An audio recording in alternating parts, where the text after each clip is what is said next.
You can use it if you want. I used to get called Drake all the time. People love it. They're like the younger people will be like, "Are you related to Drake?" Or, "Oh my God, your name is so cool." And I'm just like, I know. That's why I kept it for so long. It was unique. You don't hear that last name often. Yeah, you really don't. So that's the only time I ever changed my last name at all my marriages. Because I thought it was it was the coolest one. The other ones were like, I don't care. I don't like it. I'm not gonna change it. You comfortable? You good? You ready? Yeah, no, I'm good. Like I stay ready. Whiskey? No, I'm good. I don't need all that. Take you back to those old days. I'm naturally like this, like outgoing. Oh, okay, so all right. I don't even know what happened. Yeah. Yeah, you looking for me, you can find me at the spot. Chopping it up with Jonah, we talking about what's hot on the block. Up in Dago, man, we bumping. Keeping it confidential, you notice how we coming, we in front. Looking for that real, better tune in and stick by. Put on for the city every time that I dip by. Getting to that gritty every time that we sit down. Promise you it's real every time that I get round. Come on. Been in the field playing, we work. Welcome back, Barbershop Confidential, the podcast. Your boy Jonah. We're back with another episode. That sounded weak. There it is. That's better. We are back, and my guest today is Vanessa. How you doing, Vanessa? Doing good. Good. So this whole time, I was like, Vanessa, you look so familiar. I was like, I swear I know her from back in the party days. And sure enough, like you ended up being used to work out there and at Below where I used to promote. Yep, that's right. And I mean, small world. I still am in the party scene, but not as much as I used to be. I still go out. I love to go out. I honestly don't think that's ever going to get out of my system, and it runs in my family. So I'm the same way. Like, don't invite me out because I'll be like, oh, okay. Yeah. Like my grandma, well, she's a lot older now, but when we used to go to her house for Christmas in Mexicali, she was like in her, 60s, late 60s. She would like make sure we were fed and had everything that we needed. And at night she would get ready and she would go out to the club. And I was like, I want to be like you when I grow up. I know. And she has a boyfriend now and he's like in his 50s and she's now in her 80s. So I'm like, I don't know. It just runs in the family. All this, you like them young too? Not that, no, I don't, but I give her props for real. For so she still looks, out here. Hips are still shaking. Old, so she's not as like mobile as she used to be, but in her 60s, like she looked good. Yeah, she looked really good. She took care of herself. And speaking of, you're like you do bodybuilding competition? Yeah, I've done a few, like 3. I'm always on and off with it because it's so hard, and I always got like 50 things going on. But right now I am preparing one for the summer in July, and then another one in August. So it's a lot of work. I mean, I love food. Chocolate is my weakness. Like everyone says like, what do you crave when you're like on this prep? And I'm like, chocolate. Like I don't crave pizza, burgers. Just chocolate. Chocolate. Plain milk chocolate. If I could have that all day, every day, I would do it. It releases like a chemical in women specifically that makes them more likely to say I love you. Oh. Well, I don't really say that very often. Deep cut right there. But that's good to know. Yeah. Be careful with my words when I'm eating chocolate. He's all, here's some chocolate. Why? Yeah. So that's usually my go-to, my craving. And I tell my coach, like, can I have chocolate on this prep? And I have a cheat meal. I'm sure you can sneak in a little cube or something. Yeah, I have a cheat meal once a week. But the closer you get to the show day, that gets eliminated, and that's like no more. So damn. Is it rough on the body? Like actually physically? Yeah. I mean, I'm a little older now, so I can feel it in my back for sure. Okay. But other than that, I mean, it's just, all the heavy lifting. You got to go get your massages, see the chiropractor, because your body starts to tighten up, get stiff. Yeah. At least for me, I do. So I try to keep up with all the other stuff to make sure. That sounds expensive almost. It is very expensive. Very, because you got like the specific meals, massages. Yeah, I mean, I do all my meal prep, so I'm like, why have someone else do it? I know how to cook. I can put it together. Keeping women traditions alive. Yeah. Yeah, it gets pricey with the coach. Like I have a posing coach that I actually met with today in the morning to start posing. The suits are like $400, $500. The bikinis? Yeah. Bro, girl, they got them at Target. I mean, let's go. Know, right? What you talking about? Some people have done that, but I don't have the energy. Do they pay? Is that like part of the score? Like hers is bedazzled nice. I mean, they do. They look at the whole presentation, the whole package, right? But obviously, when you're in certain categories, they're looking for certain muscles and leanness and all that. But I have 5 suits right now, and I'm gonna get them altered to do this next show. So luckily, the most expensive part, like I have already from doing the other shows. So that's crazy. I'm curious about one thing. Like when picking a coach, there's this guy, the gym I go to here in Chula Vista. There's this guy, and I know he just gives me like this creepy vibe, you know, like he's always like poaching the girls. Oh. And he like trains them for body composition. But I feel like he just wants to see him like in a thong, like shoot me a progress picture. You know what I mean? I mean, I feel like usually girls can sense that. Yeah. But I would hope so, ladies. I'm very picky. Okay. You know, I follow them on Instagram. I check it out. Like the way they talk to you in the DMs. You know, like, are they being respectful? Are they trying to sell me? Like, you know, so I usually feel them out before I hire them because it's not cheap. So, but what I'm saying happens. Oh my God, of course. Where they're like just trying to get like a little ass pic or something. Oh my God. Yeah, I had this one guy, he lives in Vegas, but I don't know. He has the worst reputation. He was like talking to me like, oh, you're beautiful. And, you know, throwing me all the beautiful words and love bombing you. Yeah. And I'm just like, he's like, you know, I'm a coach, you know, I can coach you. I'll get you top notch. And I don't know. He just seemed like a salesperson, you know, like thirsty almost. Yeah. It was like a mix of like someone who would probably hook up with their clients, but also he wants your money, so he's gonna sell you. Oh, okay. You know, like because they don't charge like $20. No, they charge up to like $1,000. You know, for like 3 months. But they're consistent. They're giving you the nutrition plan. They give you the workouts. You check in every week, like they're on it, you know? And so, I don't know, I just didn't get a good vibe from him. So. Like throws in a dick pic or two. He's like, you're welcome. Dude, I mean, I wouldn't deny that. I wouldn't like, you know. You wouldn't doubt it? But it gives me like the like creepy vibes. So. Yeah, that's what I'm saying. Like, I feel that like secondhand uncomfortable when I hear it. Like the rare time, like the song's switching over and I hear something, I'm like, damn, bro. Yeah. Like good coaches will stay professional. You know, they will not flirt with you and do all that. Like, yeah, I've seen some ones where I'm like, how do girls like hire this guy? I mean, maybe they're hooking up with them, but that's for the price. Yeah, if that's the case, give me my sessions for free. Like, I'm not gonna pay you $1,000 and do this. Yeah, no, thank like, you. Flirt back with you? Nah. Yeah, no. It's one or the other, my guy. Yeah, exactly. That's dope. That's crazy. So are you looking forward to that? Is it gonna be like the Mr. Universe? Oh no. Oh, okay. I'm not trying to go pro. I just do it as a hobby. That's what's up. But there's one in Texas that I want to do, and it's not like a federation one, because usually with the official ones you get points and you move on to do the pros and go to Olympia and all that. But the one in Texas is kind of more like a lower scale, just for fun.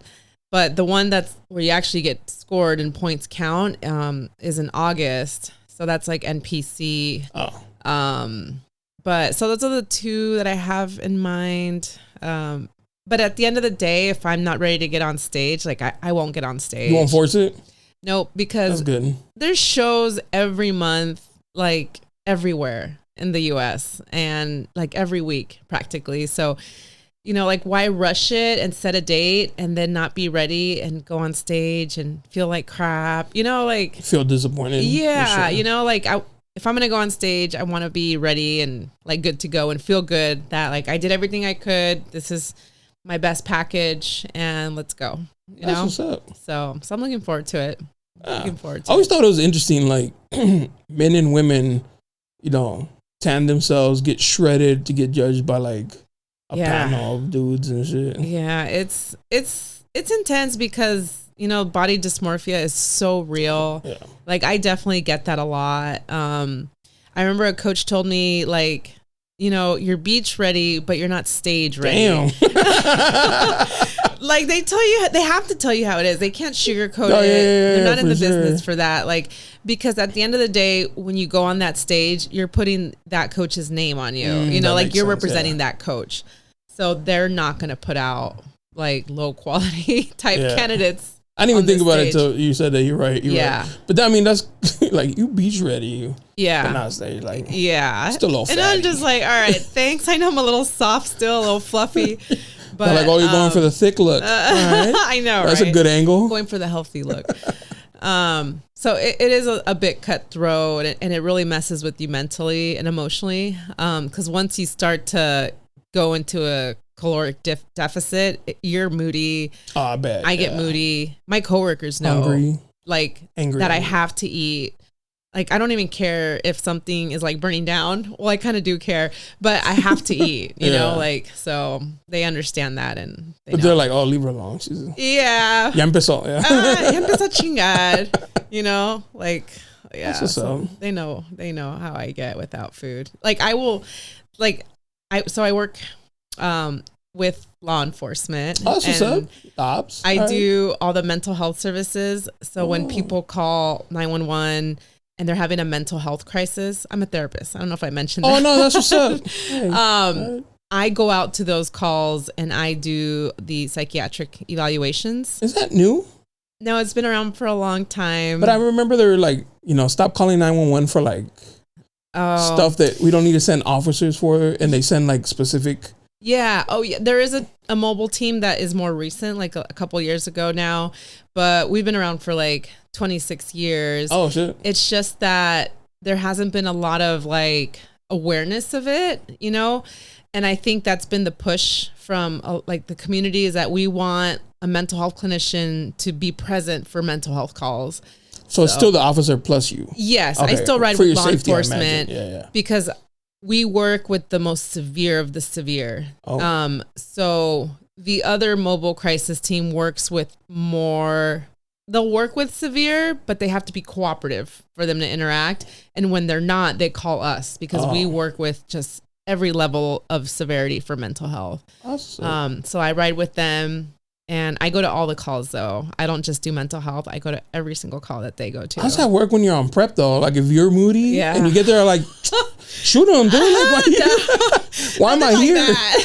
Shoot him. Let's go get some food. I mean, I have to admit, like, I'm human. Yeah. Just because I'm a licensed therapist doesn't mean I have it all together or I have it all figured out. I don't, But no, there's been times where I do feel like frustration,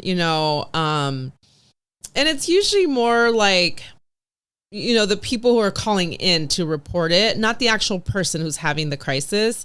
Oh, it's like the person. Yeah. So like maybe a family member, a friend, they might misinterpret something that is maybe not what they believe it is. Or if it is like truly something that's like a risk for like their safety, they add a lot more. Le ponen más. So you can be out there like, tacos, hurry up, yeah. Like they're like saying, oh my gosh, they're gonna like do this, they're ready to do it. And like knife is on the wrist as we speak. And it's like, okay, yeah. So we take everything for face value initially, but we also are aware of like exaggeration. We go in very methodically. Like we don't just go in and, not know what we're doing. We always have a plan, and then we get there and I'm like, yeah, they said they're not going to eat anymore. And I'm like, okay. Like, are they eating at all? Are they and they're prepping? Like, did you ask? Yeah, exactly. And they're like, yeah, they stopped eating. And I was like, okay, did they eat today? Yeah, they had pizza and hot Cheetos. And I'm like, so they are eating. Yeah, but they're just not eating like nutritious. So then, like culturally, that could be a big deal, right? And, I try to see like from their concerns and I do the evaluation. And what we look for is if you're going to kill yourself, you're going to kill others, or if you're gravely disabled. Gravely disabled means you're not eating at all. Like zero, not even water, not even alcohol. The other one is like you're not using your shelter. So let's say you live somewhere, but your delusions or your paranoia is keeping you from using your shelter. Oh, crazy. That would qualify. That's a wrong. I mean, You know what I mean? Like, yeah. That's wild. Mm-hmm. And or the other one is like you're walking around naked and you have no insight. You know, you're not using your clothes adequately. You know, so you have a right to be homeless. So if someone can articulate like, well, I don't want to live here anymore because I want to be homeless. I'm like, hey, that's good with me. These bills, yeah. You have a right to be home. It's not a crime to be homeless. So, you know, we go to these calls and then it's like, okay, it's really nothing. And at that point, we just educate the friends or the family and the client on, you know, some resources or what they can do or help them understand, you know, like, you know, what can be helpful for them for this condition or whatever they're reporting. So your everyday life must be very interesting, man. It is. It is. And again, like I go to all the calls, so I see a lot of things, and yeah. Does that you ever carry that home? Like let's say if you had a partner, this is like you dump that on them and they're just like, yo, I was having a good day. Well, I'm single. Oh, hey, slide again. Back to the other question. Sorry, I got distracted. I have to admit, when I first started, yes. Because I was so green. I was so new. I was like, oh my God, I just got yelled at and they told me I was useless. But now, like having some time under my belt, the only thing it really gets to me is anything that's child related, you know, with children heavy. And I don't necessarily take it home, but I feel like that kind of creeps into like more of a personal thing, you know, even though we're not supposed to do that, I have to keep that in check.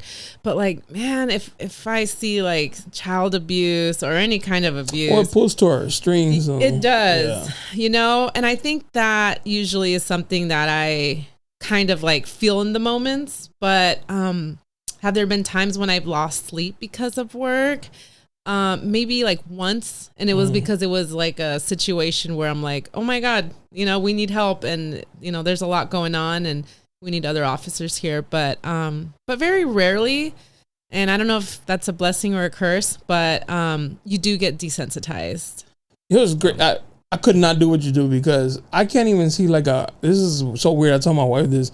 If I see like a older, I know this is weird, but like specifically Hispanic woman, like walking and she has like maybe groceries or she's like, it hurts. Like I want to give them a ride. And she's like, why? I was like, I don't know. Like I just picture like her fucking kids gonna hook her up with a ride, like grandkids. Like I would never let my mom like do that. Like there's no way I'd stop whatever I was doing to go help. Like my mom needed a ride from the grocery store home. Like say, what are we talking about? So I just feel like I picture my mom doing that and I'm like, no. So it bothers me, and like I don't know, I just like pulled on like this string I have, like I don't like seeing it.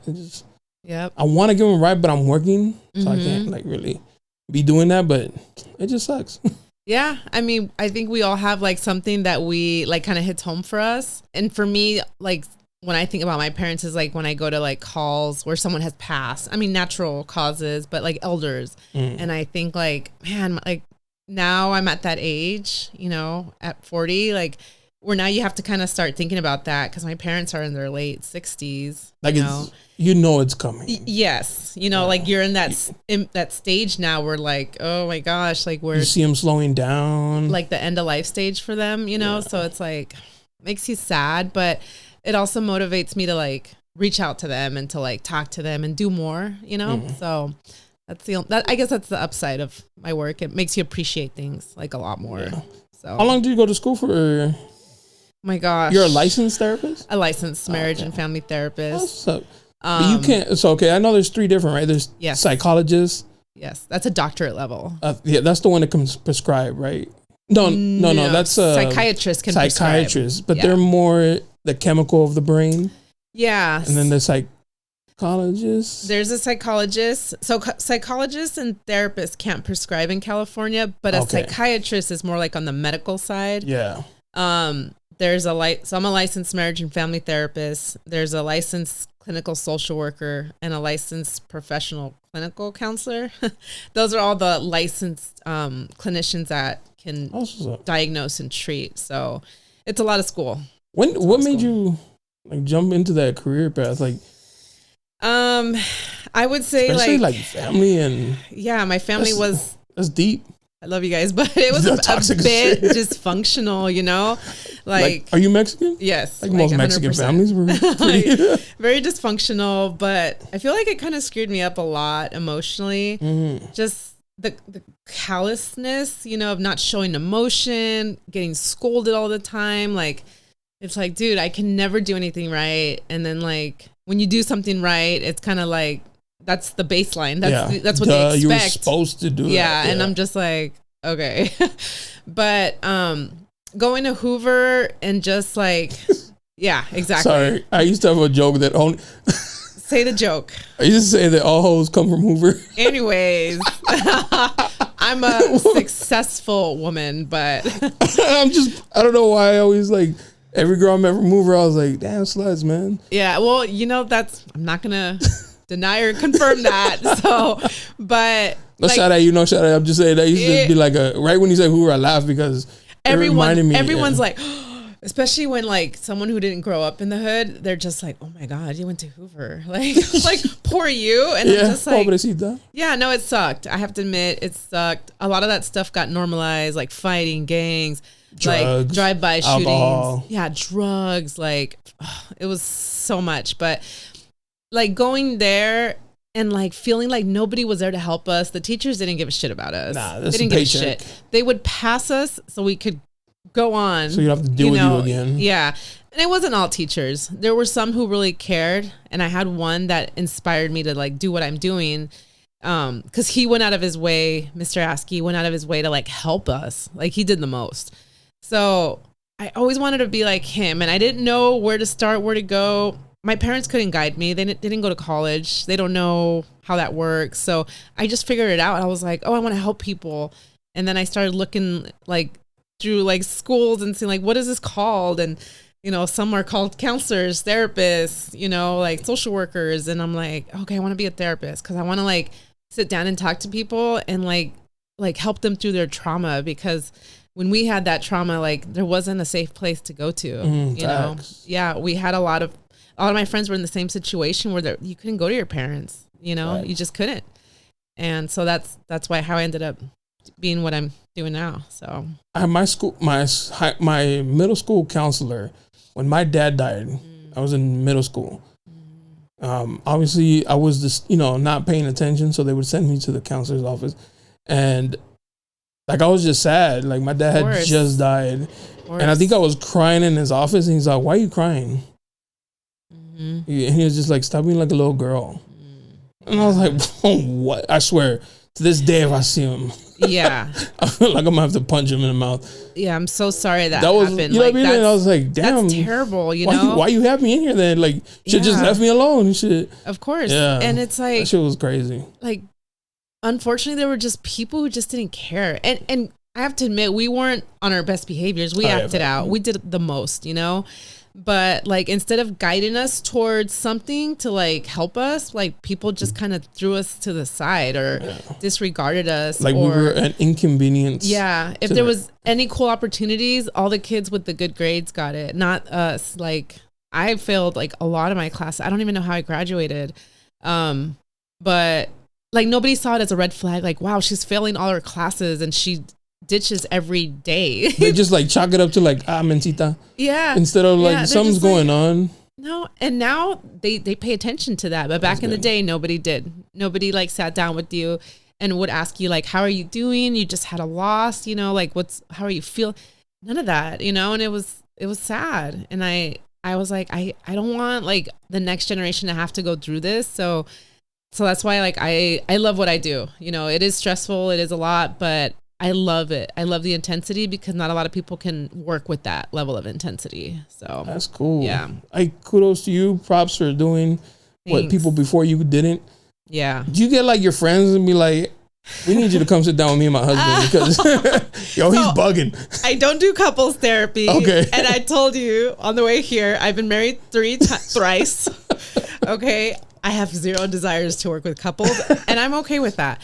You think you'd automatically just blame him? Like it's you and your mom, my guy. He's like, what? I would just be real with them. Be like, you guys need to get divorced. Damn, I would be real. I feel like that's what some people need, huh? Yes. Like you need the truth. It's like, dude, this is not working out. You did everything.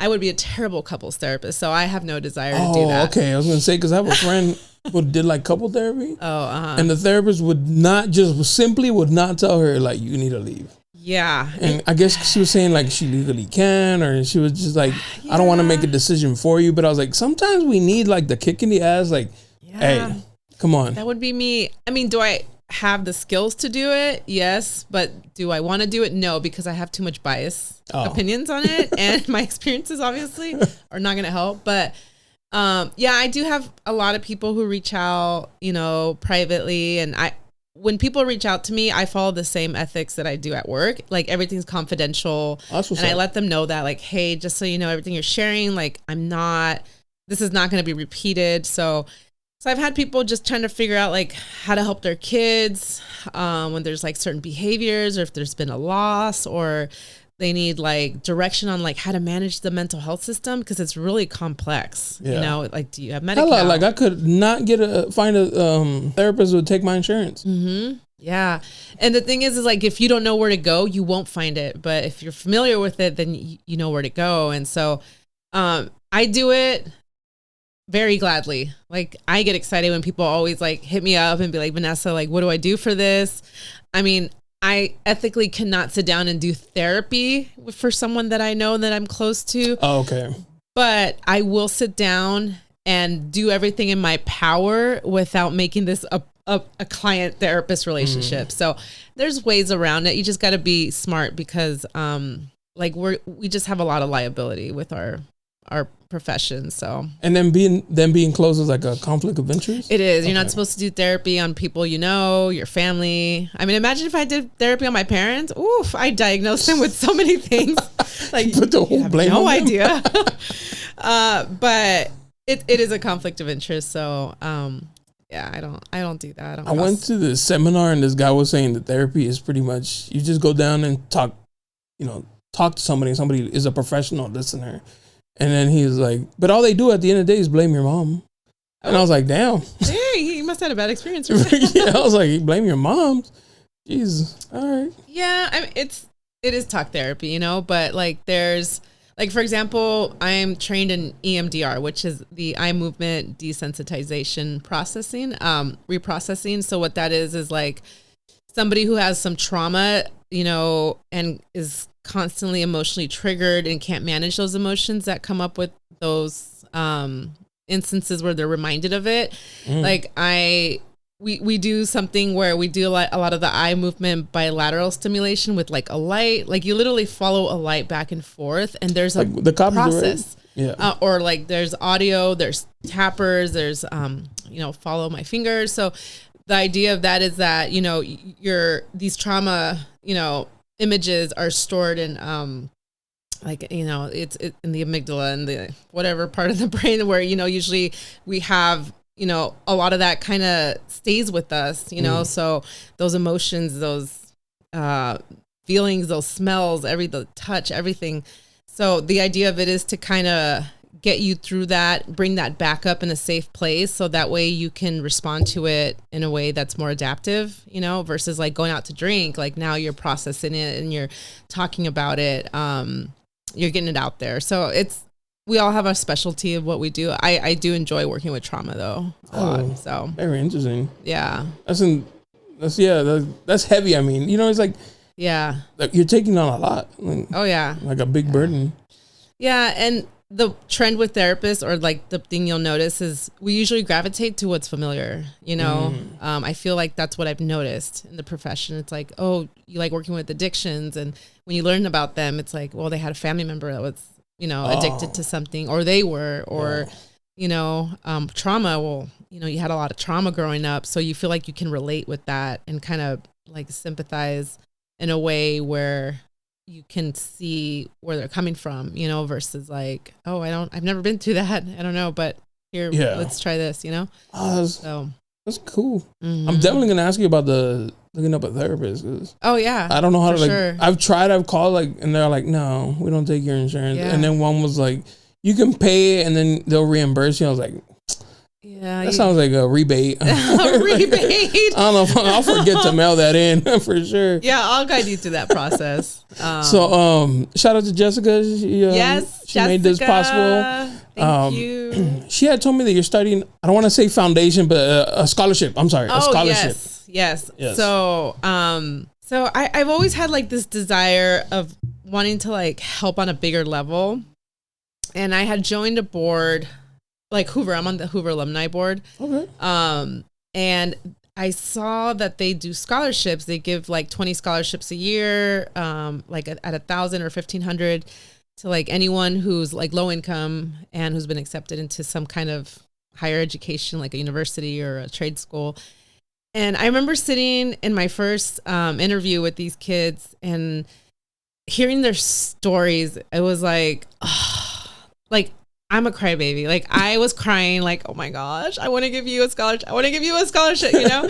But this was like the elimination like interviews. And so like when somebody starts off with like, you know, my dad's in prison, you know, my mom, she's a single mom. I really want to go to school because I want to help her. Oh, damn. Talk about pulling her. You're like, yeah. Or like someone who just shares like a loss or something that kind of like hits home a little bit where like my family's not from here. They're from a different country. You know, they don't have the money to help me, but I want to go. I've been accepted to UCSD. I want to go. And, you know, so I'm like, oh my God, like I want to do that. And I didn't know how to do it. I asked around and people were just like, yeah, I mean, why don't you go to a nonprofit and ask them to like put a scholarship in your name? And I was like, no, I want more than that. Like, I want to have like the whole thing. Like, I want to, it's like my baby, you know, I want to be able to create it, make it, take care of it, nurture it. And then, so then like last year I was like at work and I saw like this Instagram, of someone who did something similar. And I'm like, why can't I do that? Why can't I be that person? So I literally like came up with the name within days on the spot, submitted all the paperwork to the Secretary of State and went through like a legal, it's called Legal Zoom. They help you put together all the legal forms and just submitted it like within a few days. And it all came back. Some took a little longer than others, but it all got accepted. So we have a 501c3 with the IRS so that anytime anyone donates, they can put it on their taxes. Awesome. It's called Scholars Forward Foundation. And we focus on like kids living in like underserved communities who have like a 2.0 to a 2.9 GPA, but who have been accepted into like a trade school. Oh, you know, okay. Like it could be like going to a barber school, right? Yeah. Or if someone who wants to do cosmetology, a nurse, like it doesn't have to be a university or like a community college. It can be whatever, you know, it's just something where like these kids, just a higher form of education. Yeah. And a lot of these kids are first like generation or have been through it. You know, we've opened up this application cycle and I haven't looked at all of them yet, but just glimpsing at them when they start off with like certain things. And I'm just like, oh my gosh, like, you know, a lot of these kids have been through so much and still have this desire to do better. Cause we could have took two paths in high school. I could have been in jail. Right. I could have been on drugs. And there's plenty of opportunities for all that. But I could have done the most, you know, like OnlyFans if there was one back then. But girls would have been killing it back in the day. But I didn't want that. Like, I'm like, I felt like I'm better than that, you know? So I took the other path and I just had to figure it out. So this is like a way to like help lessen the financial burden because it's expensive to go to school, you know? So yeah, so from all the experience and what I've been through, I'm like, let's do it. Why not me? You know, There's no risk, no reward. That's so dope. And when she was telling me about it, because I don't think she like detailed, but she was like, it was from kids with like the GPA that's a little bit lower. I was like, but what school is taking them that they need a scholarship for? Like, but I didn't even think of like trade schools or community colleges. I think you just have to have a 2.0. Because you still have to pay for that shit. Yeah, like when I had a 1.9 at Hoover and my teacher helped me have like at least a 2.0 to graduate. Cause he told me like, I want to see you walk. He was my counselor that I was talking about earlier. And, so he helped me get there and I got into City College with no problem, you know, but I was still pretty low. I had like a 2.5 and somehow I got into San Diego State. And for me, that was like God saying like, here's your opportunity. And And I took it very seriously when I got accepted. I was like, oh my God, it's so hard to get into state. Like, it's ridiculous, the amount of applicants. So, and then, don't they have to reserve a certain amount for like local? Yeah. And certain demographics too. Oh, really? You know? Yeah, they do have to do that. So I didn't want to be like, oh, it's because I'm Mexican. Pobrecita. Well, here. Yeah. No, I wanted to believe like I don't know, you know, it's like meant to be. So I feel like those kids 2.0 to like 2.9 are overlooked. I could not find one scholarship like back then. I was going to say, like, of course, they're going to be like, yeah, because I guess the idea is like, well, if they can't even get their grades up, what makes us think they're going to follow through on this contract, you know, to get the scholarship? And it's so untrue because kids go through so much at home or like in other parts of their life that sometimes school isn't the priority because they're like surviving in other areas, you know, and like, there's a lot too why those grades are low. There's so much more to it. Parents are getting divorced or, you know, there's abuse going on. It's like, how can you concentrate at school when this is happening over here? So that's my belief is that there's something going on, you know, obviously there's clear things where you have a developmental disability, of course, you know, but like those kids who are able and functioning and, you know, are still not making the GPA requirements, like there's something going on. So for me, it's like an opportunity for them to feel validated and like, oh, there's something out here for us. And like people recognize that. So that was the goal. That's dope. Cause I was an architect major and my first classes, like I didn't have no tools. Like I had a pencil and they were like, take out this. And I was like, man, let me borrow that. Yeah. And then you could tell like on my classmates' faces, they'd be like, go buy your shit. And I just didn't have it. So, but like little by little, I built my toolbox and all that. But it took a while. But I remember like, damn, I gotta buy a lot of shit. And then I had a teacher say, if you can't afford books, you're wasting your time here. I was like, damn, bro, like I'm working 2 jobs. Just like, yeah, exactly. Just to pay rent and shit. I mean, even when City College was all paid for, you know, you have FAFSA, you have they waived the tuition. Bob? Yeah. And shout out Bob. But there was still other expenses that didn't get covered. Like I still needed a laptop. I still needed to like buy a bus pass to go to school. Like I still had to like have clothes and, you know, pay rent because I moved out early because I couldn't stand my parents. Like there's a lot of expenses. Are you cool with them now? Sorry. Yeah. I think when I went through my master's program to be a therapist, like I think I've cried. I probably cried like 20 years worth in that program. In that 1 year? in those 2 years. Oh, it's 2 years? Oh. Yeah. And so it helped me realize like a lot of acceptance. Like I can't change people. I can only like control what I do. So I found my way to healing throughout like that course or that program. And so, yeah, now I'm close with my parents and I do everything I can, you know, even though my mom's a little stubborn, you know. I feel like all Mexicans have the same mom. But I accept it. And I'm not trying to change her anymore. I'm not trying to make her the mom that I wanted. I'm not trying to make her someone who she isn't. This is who she is. And I just embrace it. And now I set boundaries. If I need to leave, you know, the house when she starts to act up, then I'll leave. And she knows that. It's as simple as that, you know. So I go through the same thing. And there's been times where like I would sit there and just take it, right? Like when she's popping off and I'm like, oh, I wish I could I was like, wait a minute. Yeah. I can. And I would just get up and leave. Yep. Bye. Exactly what love I do. Yeah. And I let her know that I love her because, you know, at the end of the day, like, I don't know what she's been through. I don't know like what her upbringing was. I know she's been through a lot, but I mean, we've never had those talks and she won't have those talks and I don't expect her to, but I'm trying to like see the other angle, you know, not just like this angry person, but like what she had to maybe go through like growing up. So yeah. And then raising a kid. Yep. Is she from here? No, my mom's from Durango, from Mexico, and my dad's from Mexicali. So they came here, I think in their like early 20s or maybe. They met teens.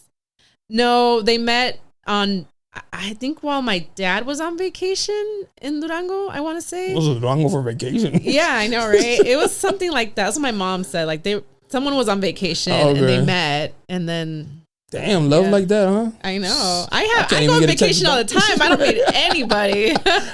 So like I haven't pulled nobody. Nothing. But yeah, no, we're all cool. That's we're all what's cool up. now.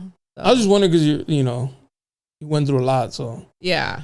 No, I had to, like, you get to a point where you don't want to live with that resentment is just so heavy, though, you know, that feeling of hate, like being upset, like it messes with you, like mentally. And for my sake and for my mental health, I was like, I just need to forgive and not say it was okay, but just forgive for myself, not for her, you know. So that's I cool. had to do that. How many scholarships have you given out? So this is our first year doing it. Oh, okay. Because I opened this foundation last year, and by the time we got everything together, like legally and with the IRS, it was already like the fall. So usually everyone's starting to graduate now. But this year we plan on giving at least 3 scholarships, like at least. Of how much? Start. So it'll vary from like 500 to 1,000. So since we're just kind of getting our feet wet, we want to figure out, like, you know, because there are grants available, but those only open up for so long throughout the year. So we're just kind of like still figuring out, like, where else can we get some support in the community, so that way we can make a bigger impact, you know. How does it work? Do you cut them a check, or do you pay it towards like their tuition? So the thought is, and I'm just kind of going based off like when I got scholarships, is the first half will be given to the school. Sometimes the schools, they have an account like at the bookstore, and they can go and buy their materials and things, or we can like help pay the tuition. So we'll ask, like, what are the needs, like what has been paid for school and what hasn't. So the first half will go towards the school, and then after like a few months, I think it's 4 months or so, they'll have to like show a progress report that they're still enrolled and they're still in good standing. And then the other half will go to them, and they can do whatever they want with it, because Vegas trip or something. I mean, if that's what keeps you in school and if that's your self-care, I'm all for it. But even like taking care of like materials, that's a solid one right there. Yeah. I mean, I'm in school right now and my books are like $100. So why are we still paying for books? Like, take a picture, fill up that memory. I did that once. I photocopied. I like rented a book and I went to my work copier and I printed every page and I returned that thing because it's expensive. You know, we and my friends used to buy it all. We would all buy one book and then photocopy it. Yep.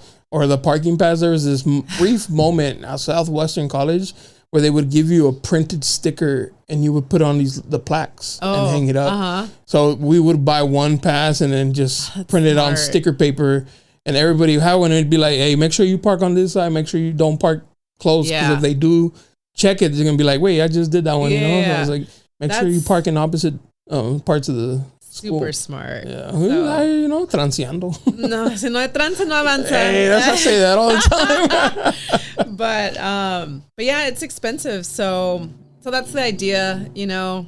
The scholarships I've gotten, like, I've been pretty fortunate to get some pretty big ones, and that's helped me a lot. What are you going to school for now? My doctorate. Oh, you're going to be Dr. Vanessa. Dr. Vanessa. Ooh, that's a nice, from a 1.9 GPA. Ooh, yeah. Ooh. I have a 3.9 right now. Hey. That teacher didn't give me a B. I have a 4.0, but whatever. Your mom's just like, I know, like, oh, peasant. But yeah, I have less than 2 years, and I should I'll have my doctorate, so I'm excited. Ooh, yeah. What can you do more with the doctorate that you can't now? So with the doctorate, I can do like specialized testing that I can't do at my level right now. So like, for example, with the police department, when you're an applicant, you do have to go through like psych, like evaluation. So they do a very thorough assessment, and like you have to do this long, lengthy questionnaire. To be a police officer? Yeah, you have to clear that.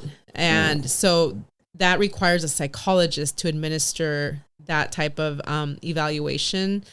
But what I really want to do is I want to work for the courts. I used to work for the courts before, through UCSD, they managed a program. But I want to do the not guilty by insanity trials. So like people like committed like a heinous crime who are saying like I was not in, you know, the right mental state at the time. So for those cases, they have a psychologist do an evaluation. And I'm not going to lie, it's the same evaluation I do now at a master's level. but they are able to do those evaluations and determine whether this person is in fact like, you know, has the competency or to stand trial. Yeah, to stand trial. Have you've done that? I haven't done that, but when I worked with the courts, it was like a drug court. So it was called reentry court. And with those individuals, I did therapy with them regularly. It was part of their probation. So they were on probation. They had to see me. They didn't have a choice. But it's probably like one of my best moments in my career is working with anyone who was justice involved. Like, I had the best time. You're going to be like Harley Quinn one day and run off in the sunset with some criminal. Oh, no. You know, like people like always say like, oh, have you ever found like a client attractive? I was about to ask right now. Or would you ever? And I'm just like, you know, I always say, if you look out that window, there's hundreds and thousands of men out there. Why would I pick the person in front of me? You know, especially in that situation too. And not only that, if for example they decide to report it to the board of California, you lose your license. Yeah. So that means I lose all the money I invested to get my license to be a therapist. Like, to me, it's not worth it. It's not worth it. Definitely. I mean, have I had some good looking clients? I mean, very far and few, but yeah, of course, you know, like we're human at the end of the day. But one thing that my teacher always told us is make sure you're getting your needs met, and whatever that looks like, right? Because if you're in a vulnerable state and you're in the situation, like now you're vulnerable to like maybe act on something that is not right, you know? So I would never do that. You know, I would never do that. I'm only guessing this, but I don't think like a bad boy is something that you find attractive. Kind of. Really? I was gonna say, because you grew up with that. Like, yeah, I mean, all we did was cholos, you know? So yeah, I'm attracted to the red flags. Oh, okay. That's what's up. I think there was like this meme of like, you think it's like a circus, like, cause there's so many red flags. It's like, oh, I want to go to that circus, you know, but, I do. Okay. I was gonna say, cause you probably were, cause I'm thinking like in the situation where like the therapist falls in love with the criminal or whatever, it's because she was sheltered her whole life. So like the bad boy is like, oh, I never had this in my world. So it's like an attraction. Where for you, I mean, you grew up in, you know, Southeast San Diego or East San Diego. So yeah, that's everywhere. Like throw a rock in any direction. That's true. Yeah, I mean, I do like my men manly, you know, and thuggish. I do. Like, I feel like if I'm gonna be with you, and if something happens, I don't have to worry about it because I know my man is gonna like back me up or make sure that I'm good, you know. So I do like that about a guy. I do. You know, like even though as clinicians, like we don't discriminate on genders and things like that, but like for my personal life, I do want a guy who does assume the man. Oh, okay. The man role. So, but yeah. Like, that's crazy. I would have figured maybe now you're like, I already had all that my whole life. I mean, I try to not like really do the most with someone who has a lot of toxic traits. Cause at the end of the day, like I have to pay for that. So I have try to move away from that and date differently outside of that. But sometimes if they're too granola or too like granola being boring, like, you know, like too wholesome, you know, like too good for me. Yeah. Ew. Not like good for me, but like if they grew up in an environment where they're kind of ignorant to like things that I'm really familiar with, then I can't be with someone. I need someone who's like open, you know, like open to things like to how I am, because I have my moments still, you know. You gangbang? No, but you know, like there's some times where you're like, oh, I'd love to throw hands with you, you know. Yeah. But so you know, I get a little spicy sometimes, and I need someone who can handle that, you know, like that balance. And you know, I mean, I'm not like throwing hands anymore, like, you know, back in the day, maybe a few times, but I do get a little passionate about spicy. Some things, you know, so they trigger me for sure. I didn't know there was people like that until I was taking like a summer class in college, and he was asking, he wasn't from here, like he came here from another town or whatever, not California, like just out of state, and he's like, oh, you know, like I wanted to go here, and I was like, don't go there, bro. And he's like, why? I was like, you don't have no business there, like you might get pressed, like.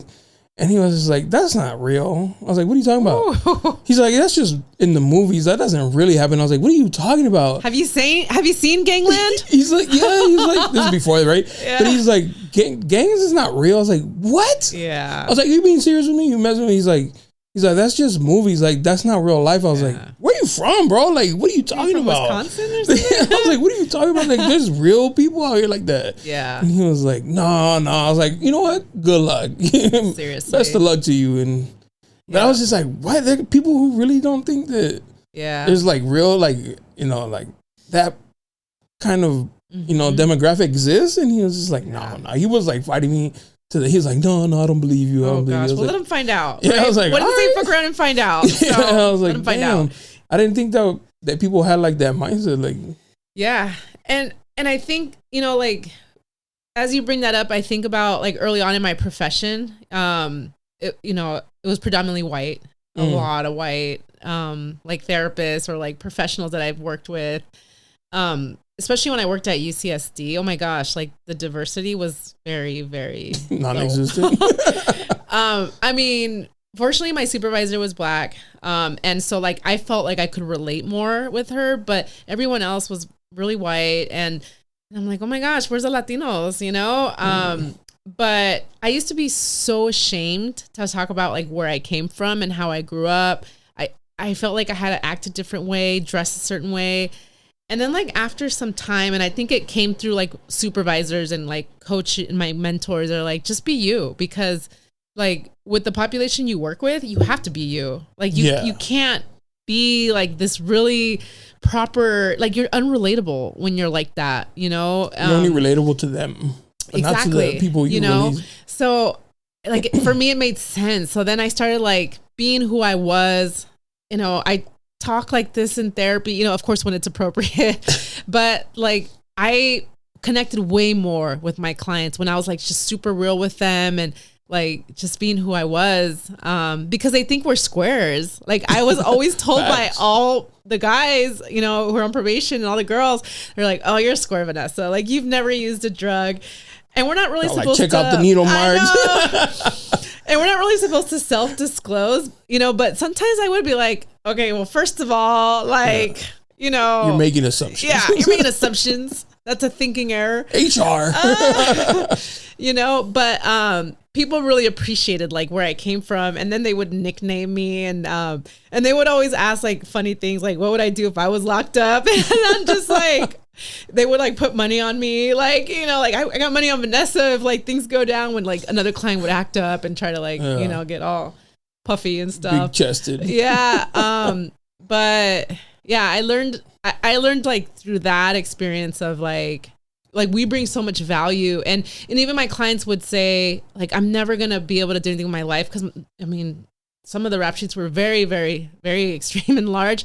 But what I helped them understand is like, you have experience that no one else has. And I would like tell them, dude, you can be like an addiction counselor. You can do counseling, or you can like do these other professions where you can help people who are like on the other side, you know, like now that you're not, you know, actively doing that anymore and committing crimes, like you have the experience that I don't have. I don't know what that's like. I don't know what it's like to be in prison. I don't know like that routine, but you do. Like, man, you bring so much value. And I think that's like what nobody taught us, you know, like our experience, our lived experiences have actually made us really stand out and actually be like people that prefer to want to like talk to. 100%. You feel more comfortable. Oh yeah. It's like, you know. Yeah. You know. Exactly. Yeah.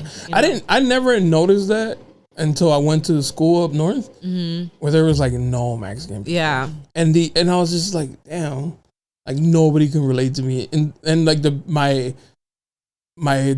people I got along with the most were like the cooks at a restaurant that I worked at, the bartender, you know, like little pockets of you know, Mexican people that made me feel comfortable. Like, okay, like I know I'm far from home, but like I kind of have a taste of people I'm used to being around. Yeah. Until then, I had to leave to understand that it's a unique upbringing that we have. Yeah, and not a lot of people like, you know, see the value in it, which is unfortunate. But again, like those people are not in my personal life. You know, maybe they're just in passing or people I have to work with. But But Have you ever had to go to a call by like your old neighborhood or somebody you knew? No, because in the area I work in right now, I didn't grow up in. Okay. So, but no, I mean, I had the choice to like, we have a choice of what areas we want to work in, but I don't think I would want to work where I grew up because it would bring a lot of conflict. So like, for example, if we get a call and I show up and it's someone that I know. Yeah. I can't do that assessment. Ooh. I can't evaluate them. So now we'd have to wait and bring someone else in to do it. So it would actually be a disadvantage for everyone that I know, you know? Although that could happen anywhere. It can. And in the area that I work in now, it's a little further east, but I probably have seen maybe one or two people, and it wasn't even there for like to evaluate them for mental health reasons. It was more for like law enforcement stuff.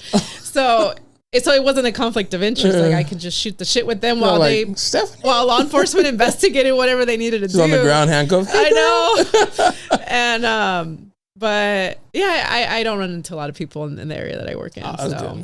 Yeah, I swear, cause San Diego's big, but it's small. Yeah, like we run into people that you know all the time. Yep, it is small out here. Yeah, it's like seeing you today, right? And yeah, we're like I swear I know her. Yeah, it happens so much. It happens so much, and but that makes me feel good though. You know, like it feels good when you know, like oh, I know you. Yeah. Because it does come full circle, right? Even though like we worked in the industry back then, and now like we're doing different things. Like those people can be like your coworkers or you're like your boss or someone who makes some big decisions for you or has an influence. So it's always cool to like see people you know. So that's I like dope. it. You have kids? I don't have kids. Oh, okay. No, I dodged that bullet. But are you like cool with not having kids? I do want one. Just one, and that's it. Like one and done. Yeah. So that's what me and my wife said. Like one and done's cool. Like yeah, and I initially didn't want kids. Like I had zero desires. I even like was like serious about going to the doctor and getting my tubes tied like in my 20s. And a lot of people like talk me down, like Vanessa. They're like, no, don't do that. Don't like, not yet. Just give it time.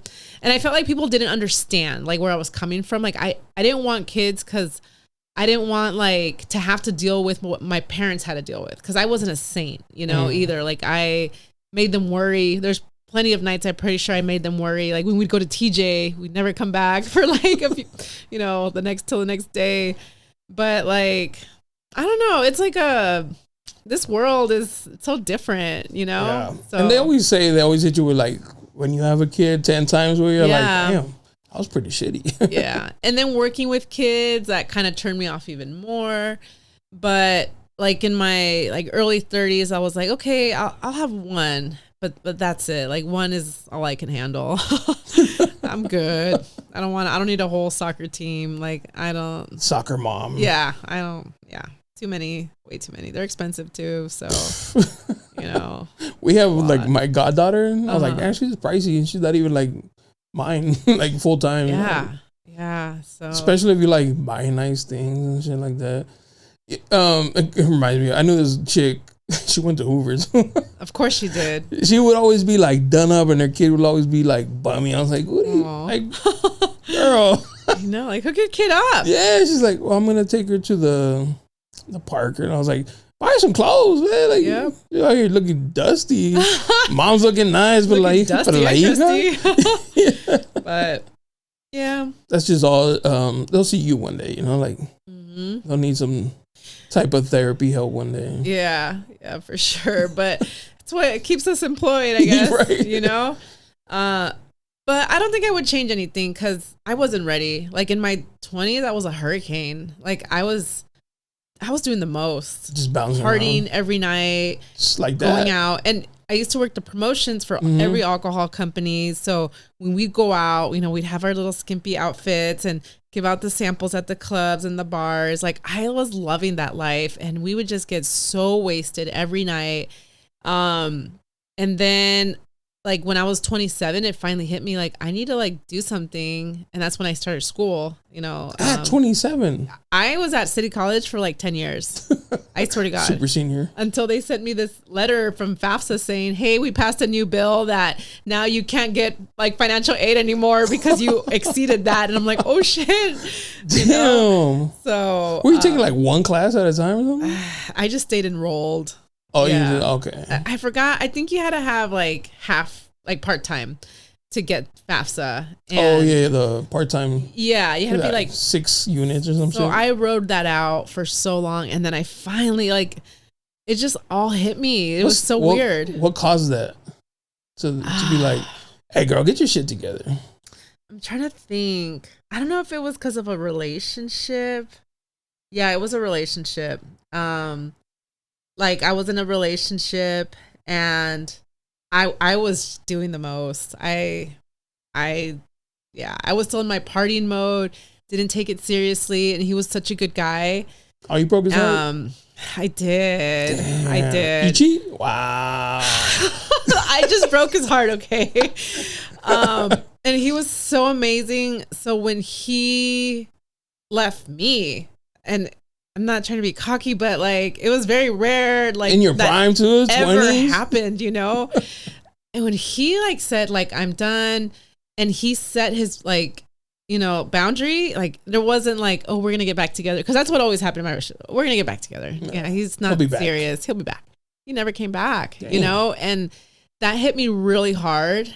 And I'm like, I need to change my life. And so that got me like started to like, okay, let's finally graduate from City College. One step at a time. I literally sat down with the counselors, like, which degree do I qualify for? Because I did so bad in City College too. And she's like, well, it looks like you qualify for liberal arts and sciences is the general one. I was like, okay, well, give me that. And did you walk and all that? No, I didn't walk. I didn't walk. And so that's when I applied to state, and I walked for that one and for my master's, even though I didn't want to.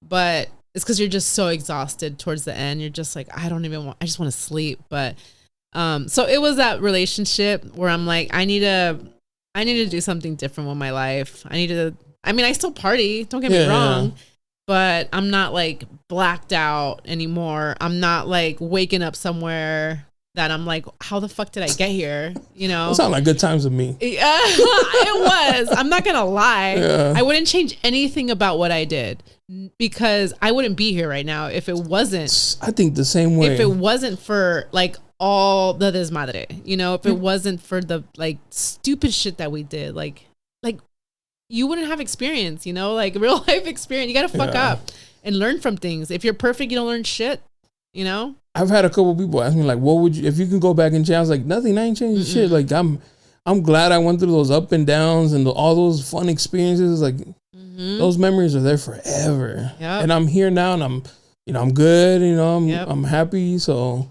I wouldn't change shit, because one little different decision alters the rest of my life. So.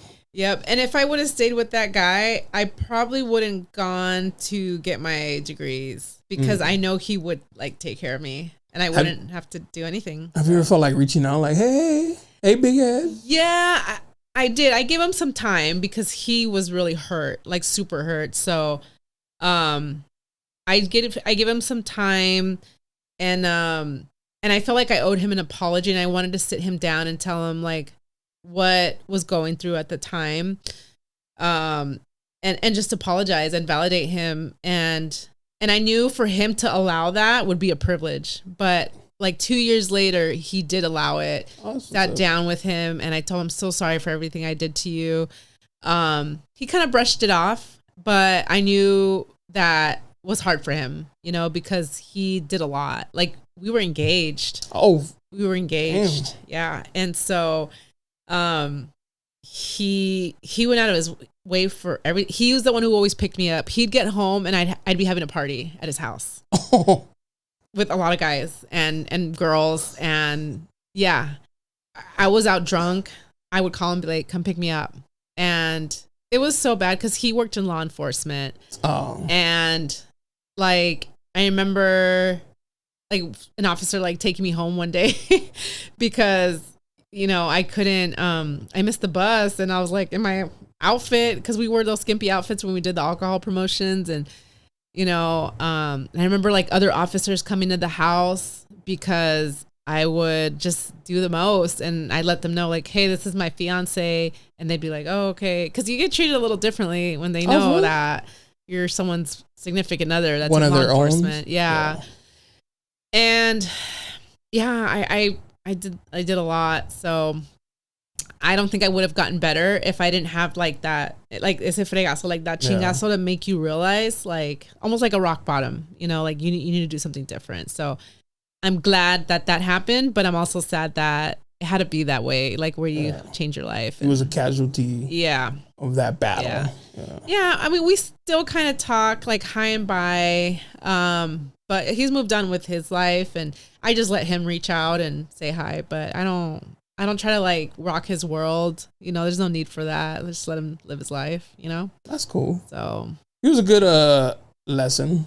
It was. It was either like a blessing or a lesson. Sometimes they're both. Yeah, I think they're both, because I don't think I would have stopped drinking. I don't think I would have like stopped doing a lot of the things that were like really hurting me, you know, like my health and everything. So, but yeah, so it was that's dope. A good experience. You were just recently in Vegas, huh? I went to go see Mariah Carey. Oh, no shit. I love Mariah Carey. Does she have a residency out there? She does. Okay, that makes sense. Yeah, she's 55. 55? She's 55. Is she still sing? Huh? Is she still got the vocals? Well, I think she was lip syncing. Oh, okay. I saw her sign like a souvenir for someone, and I feel like her lips stopped moving, but the music was going. I wasn't sure, but Milli Vanilli. Milli Vanilli. Remember them? Yeah, I remember that. They got caught lip singing. Oh, but a lot of artists do that. You ever see that documentary? No, I've never seen it. It's on Hulu. Oh, is it? It's on Hulu. It's really good. You feel like they were played. Like it wasn't their fault. Yeah. Yeah, it was crazy. I need to check it out. Yeah. But she like literally would get escorted off the stage and on the stage. And I don't know if it's because she's a diva or she's old, because I can tell it was hard for her to walk in heels. Oh, it's damn. like it's pretty hard for her to walk. She didn't do all the. I don't think she was ever really a dancer though for her videos. Pretty much like her vocals carried her. Yeah, but she had to get like escorted out. I don't know if it's part of the performance, but you can tell like she can barely walk in these heels, you know. But she still looks good. Yeah, she looks really good. That's what's up. Yeah. How was it? So the show was good then? Yeah, the show was good. It was definitely good. I mean, for me, it was like bringing back all the memories, you know, like back in the day. The early 2000s. Oh my gosh, yeah. Because like even like late 90s. When she was popping. Oh yeah. I loved Mariah Carey. That was someone who I always wanted to see. It's crazy that she was married to Nick Cannon. I know, right? Poor girl. San Diego. That's like my baby's dad is, you know, has 13 kids. Like what? Your like, baby dad? No. Oh. That's what she's probably thinking. My baby, like, how has a bunch of kids. How embarrassing is that for her? And she's the old one because they're all young. Yeah. But I always felt like she always was very classy. So for her to like, you know, have this guy as the father of her kids, it's like she's probably like, oh my gosh, but like, oh my god, embarrassing. Yeah. But she seems like she's like whatever with it, because she's good on her own. Yeah, she doesn't need anyone. I recently saw that she had beef with J-Lo. Oh really? Like, I don't to think this I saw day. That. I don't think it was saw like, is there a J-Lo? She came out with the movie documentary or some shit. Oh, did she? And people are shitting on her, like dragging her. Because she thinks she's like Jenny from the block, and everybody from the Bronx is like, bitch, you ain't from here. But she looks good too. Yeah. On Instagram, they had the Met Gala, like photos of all the celebrities. Dude, J-Lo, oh, man, she looks great. Still fire. Yeah. She looks like she's in her 30s. She's also in her 50s. Yeah, she is. Like, I want to be like her when I grow Salma up. Hayek too? Oh, yeah, Salma Hayek looks amazing. Yeah, I can't believe she's married to that guy. He's ugly. But she is fired too. Makes her happy. Yeah, I guess. You know, that's the problem with dating older, is that when you get older, they are much older. Yeah. I mean, you know, but women can go younger too. Yeah, I don't know about younger. No, it's never been my thing. Like a serious relationship, I don't think I could. What's the youngest? 38, 35, maybe 36, 36, but like 28. In the 20s, that's crazy. I mean, if you're hooking up with someone, I think that's the youngest is like maybe like for me, like 27. But anything more than that, like I get grossed out, to be honest, because I have a little brother and he just turned 30 like a few days ago. So like dating somebody your brother's age is kind of crazy. It would be like if I dated someone who was 30, he would have to be like really mature, But I wouldn't settle down with someone who's that age. That's pretty. Like, no way. I'm saying this. That's pretty young, but that's not. You know what I'm saying? But compared to me, that's younger. How old are you? 41. Okay. See, we're like the same age. Yeah. But for guys, it's different. It's so different. When I was 21, I had a boyfriend that was 44. I think I was 21. Yeah, I was 21. No, you were a victim. I was a victim, a survivor.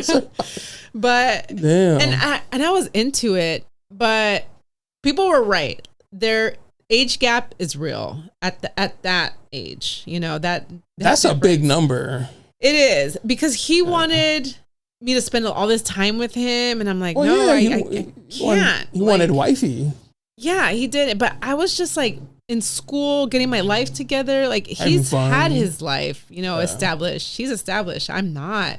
I'm barely getting started. So that was an issue, and he was a little jealous too. So we had to end it, and oh my gosh, it was crazy because like he wasn't a drinker, but after we broke up, he was a really heavy drinker. Oh shit, you caused him some trauma.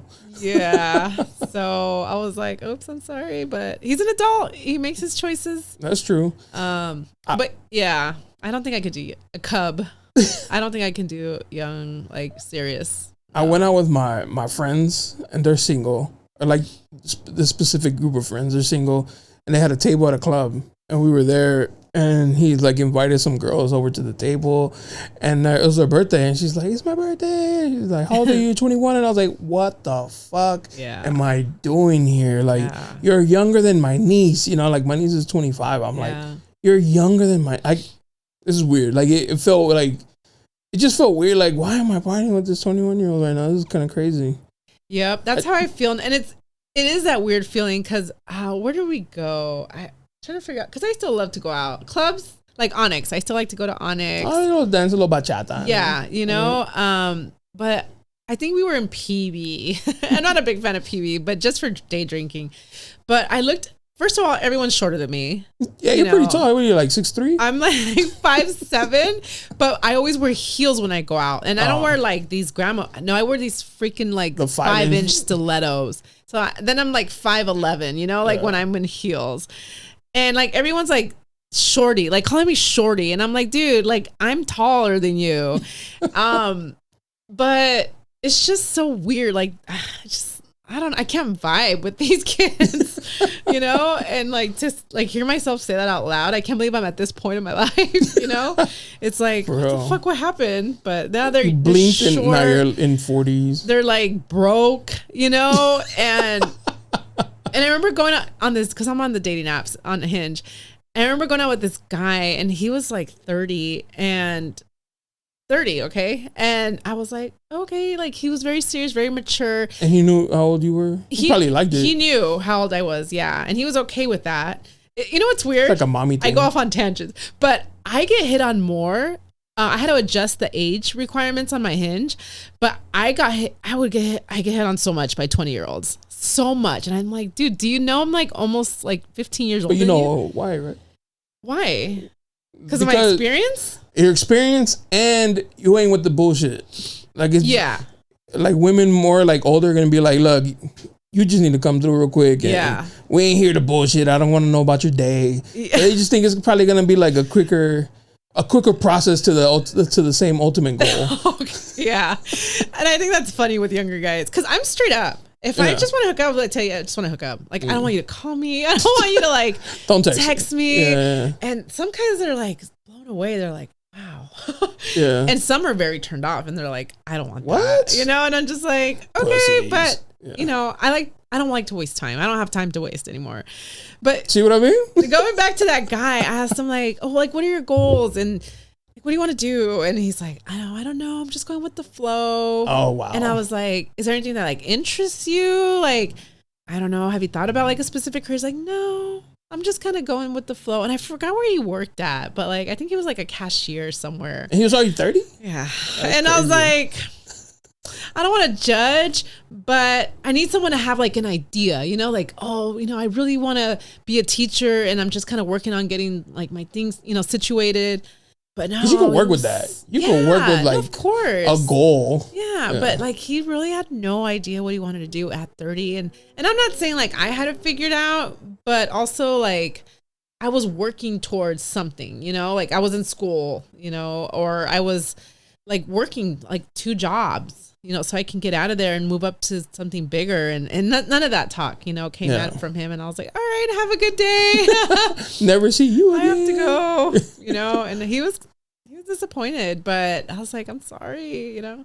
It's cool to be bummy, but be bummy by yourself. Like, don't try to date. Don't inconvenience somebody else with your lifestyle. Yeah. So the dating world is rough. I have to admit, it is rough. And I thought it should be easy because like I have my shit together. Like I got my shit together. But like, then some guys won't like that.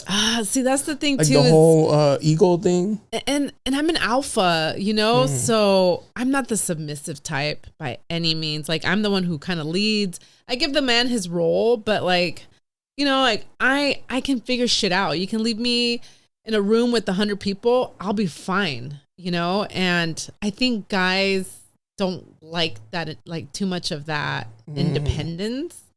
And I get it, you know, because they want to feel needed and, you know, and I don't know. It's been weird with dating. It's like, dude, I'm about to be a doctor, fool. Like, Sugar mama. I'm gonna make more money than you. Yeah. Like, the fuck, you know? Like, you stay at home and work on your rap career. Yeah. Like, what are we doing? You know? So, I don't know. If someone can help me figure this out, it'd be great. You got to date a little bit older. Yeah. And then older, it's like, not everyone ages gracefully. I'm not trying to be shallow.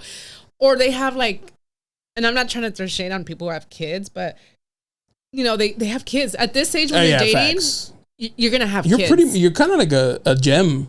Like, in the rough, like, you know, like in the rough. Good career, like you like to go out. You don't have kids, so they ain't got to deal with like baby daddy drama and shit. Yeah, and I've made fellas, exceptions. y'all fucking up. Like, what are we doing? You know, like seriously, hit me up. We're gonna do a show. Get her a date.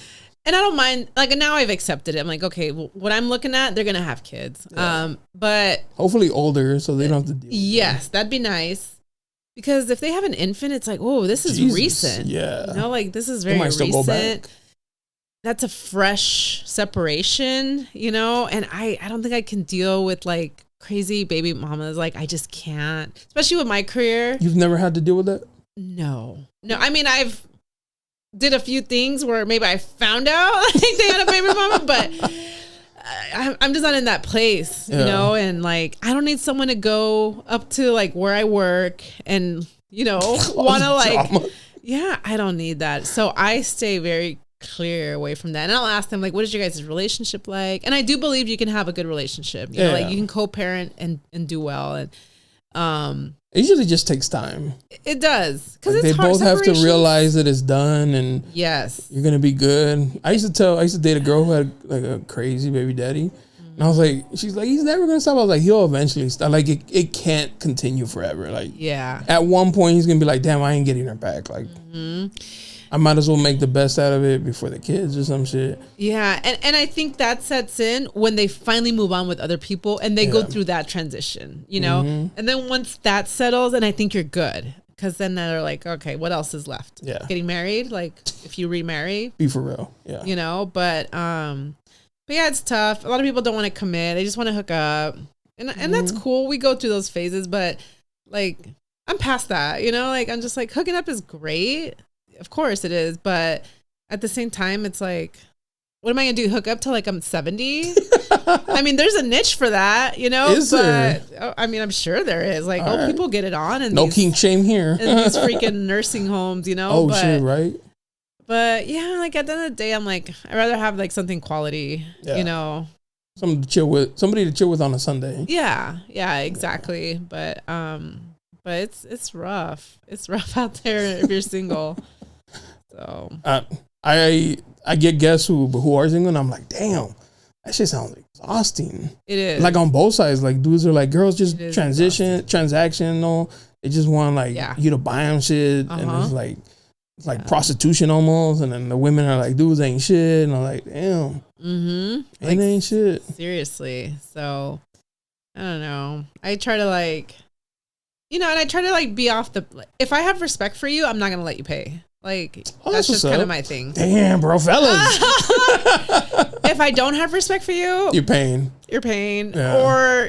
Or not necessarily all the time. I'm not going to generalize it, but like there's guys who come in really hot, really cocky, and like automatically are just so negative, and I'm just like, ew, like cocky, like money wise, you mean? Oh yeah, they're like, oh, I own like a business. Everybody's an entrepreneur somehow, I own my own business. I do that. I do this, I take trips every year, or, like they're trying to sell me. It's like, don't sell me on your material things. Like, cause I have all that. I feel like those people, that's that's all they have to offer, And I saw something on Instagram that was so relevant to me. It's like, it's actually hard to impress like a woman in her, like at a later age, because she has all that. Yeah. So she's not looking for that.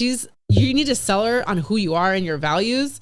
And like, you demonstrating that you can be someone loyal and like a quality partner. Like, so I get it. I think it might be harder to like impress someone at this age, who has, their own shit, and they don't need that. Like, I don't need your house. Like, I got my own shit, so it's crazy, right? Like, if you think back to like younger you, the things that you would find attractive and like look forward to, like now you're like, that's two different people. Yeah, like 20-year-old me would be like, oh, googly eyes, like, yes, I want to be with you on a trip. Yeah, you have this car, you have this house, oh my god, we take flights, travel, oh god, yeah, I'd be there in a heartbeat, each now time. you're like, I am just like, okay, like what else is there? Because this is like, material things are just fun and great, survival, but like, what are you gonna do when you lose your job, or like, like you have to be someone that you like really love. So, yeah, that's true. 100%. You don't get hit on by like the cops.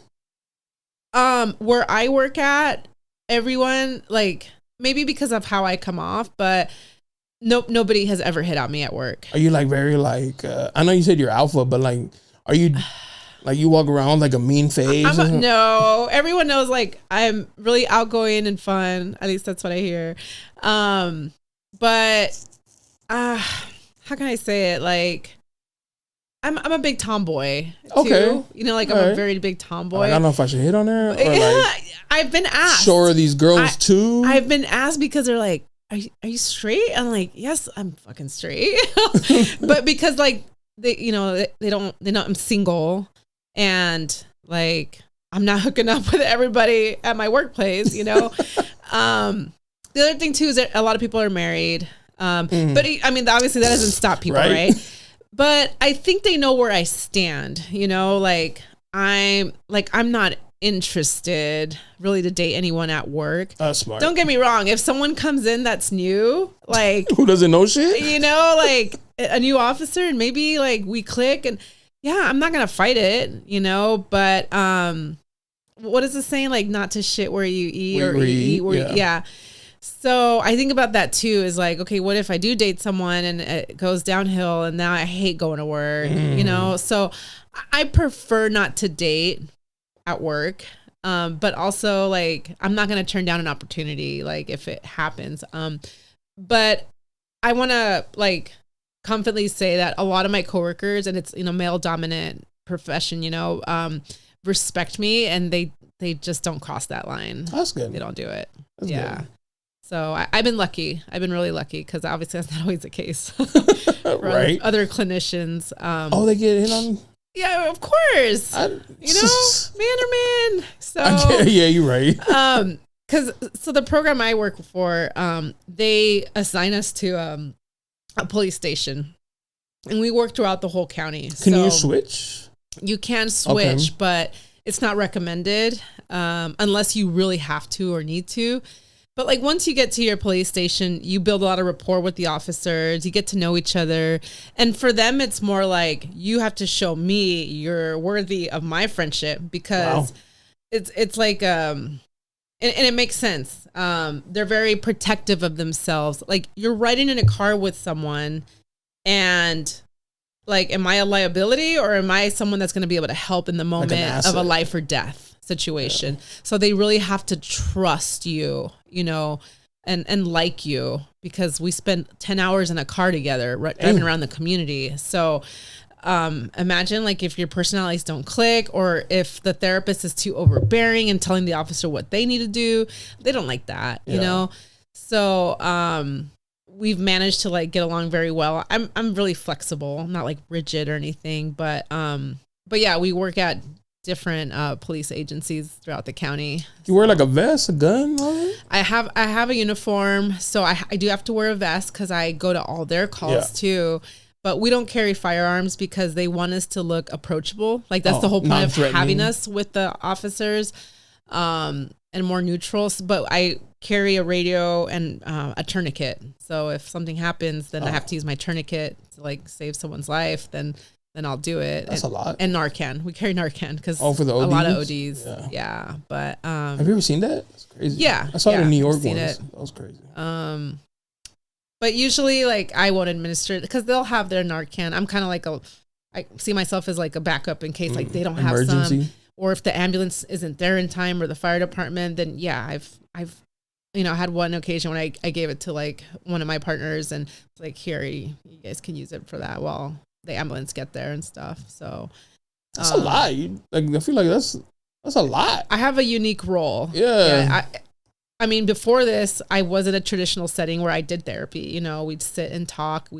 I diagnose, treat, and have spend a lot of time with my clients. In this role, it's more emergency, and I see them, but I don't ever see them again because it's just emergency services to get them stable. So it's a 5150 hold that they go on. That's just to where they make sure they don't hurt themselves, right? Yeah. No, of course. And I mean, it's again, like we deal with the most severe. So one person could be really appreciative that you're out there to help them and they want the help, and the other one's going to hate you. Yeah. And then you have the other end of the spectrum where like they want to fight, they want to they don't want to go. And it's like, and I try to, and it depends too, because sometimes they're under the influence and they don't understand like what we're trying to do. But I try to like let them know, like, dude, like you want to end your life and you want us to walk away and not help. Like, I can't do that.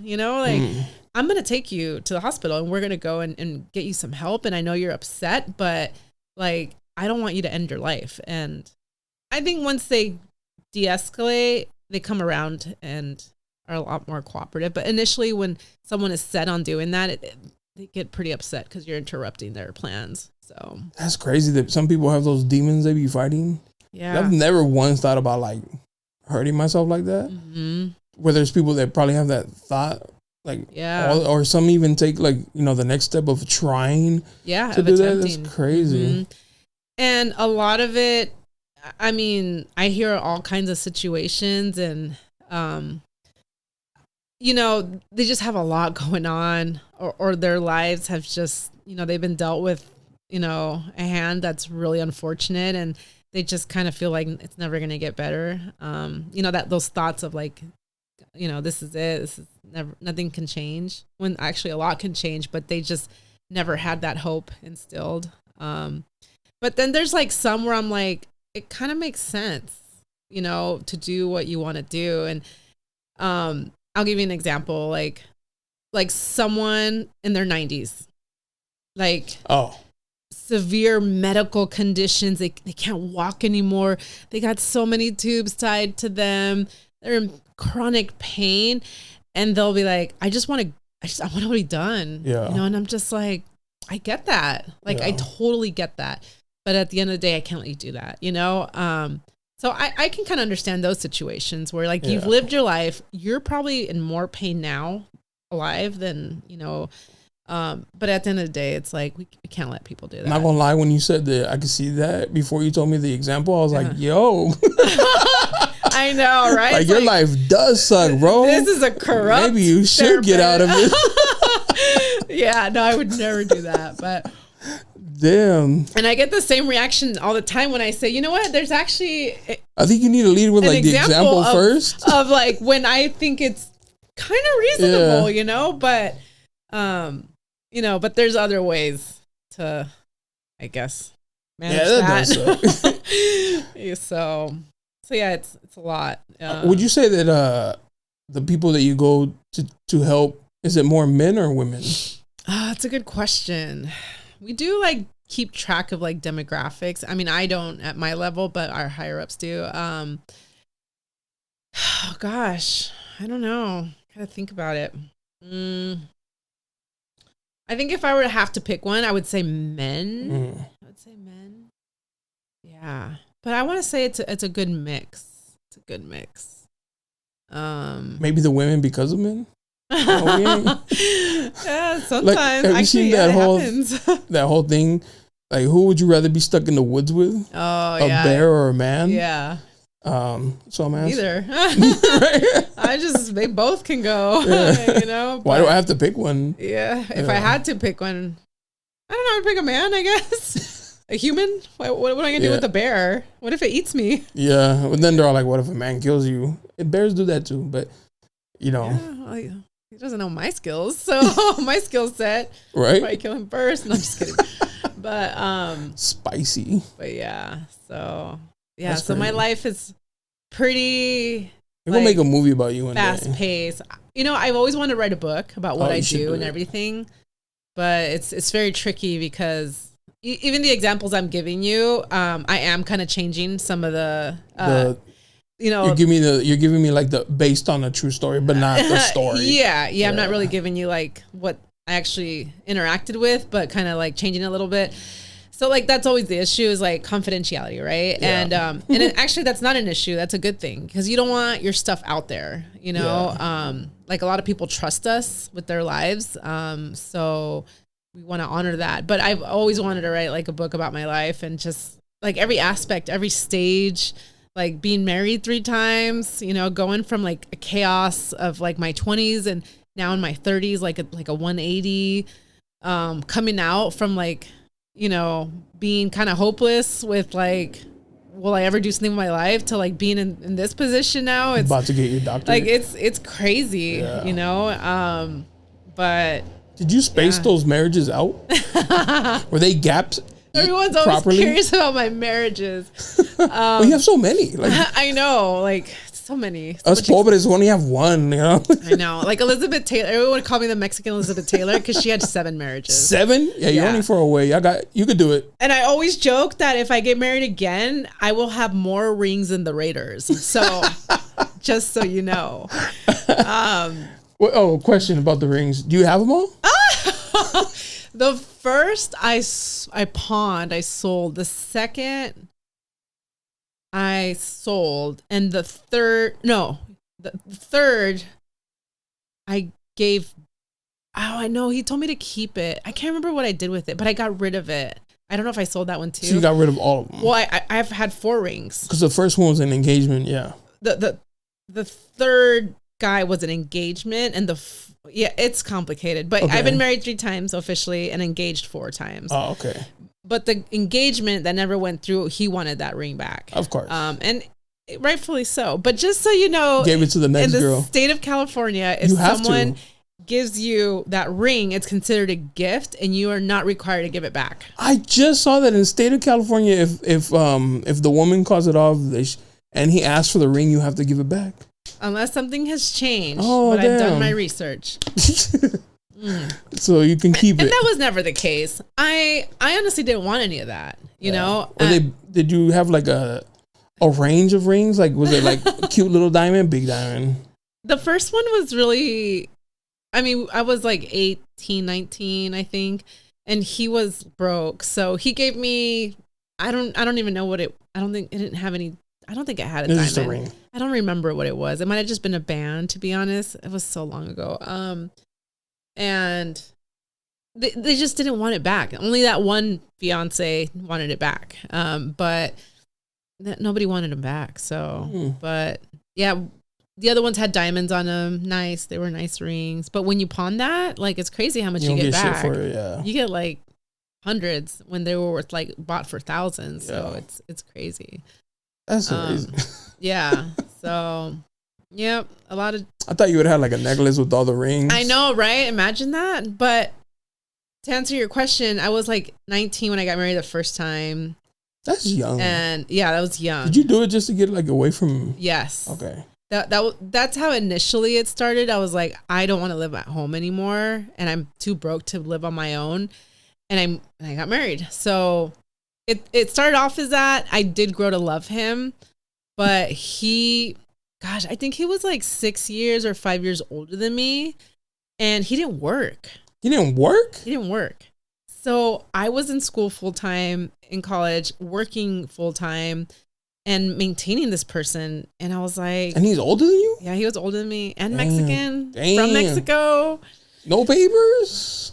That's why he married you? No. And I even offered, I was like, I had to drag him to downtown, stand in line at the consulate so we can apply for his citizenship. And for him, it was like, can you pay for all of it? And I was like, bitch.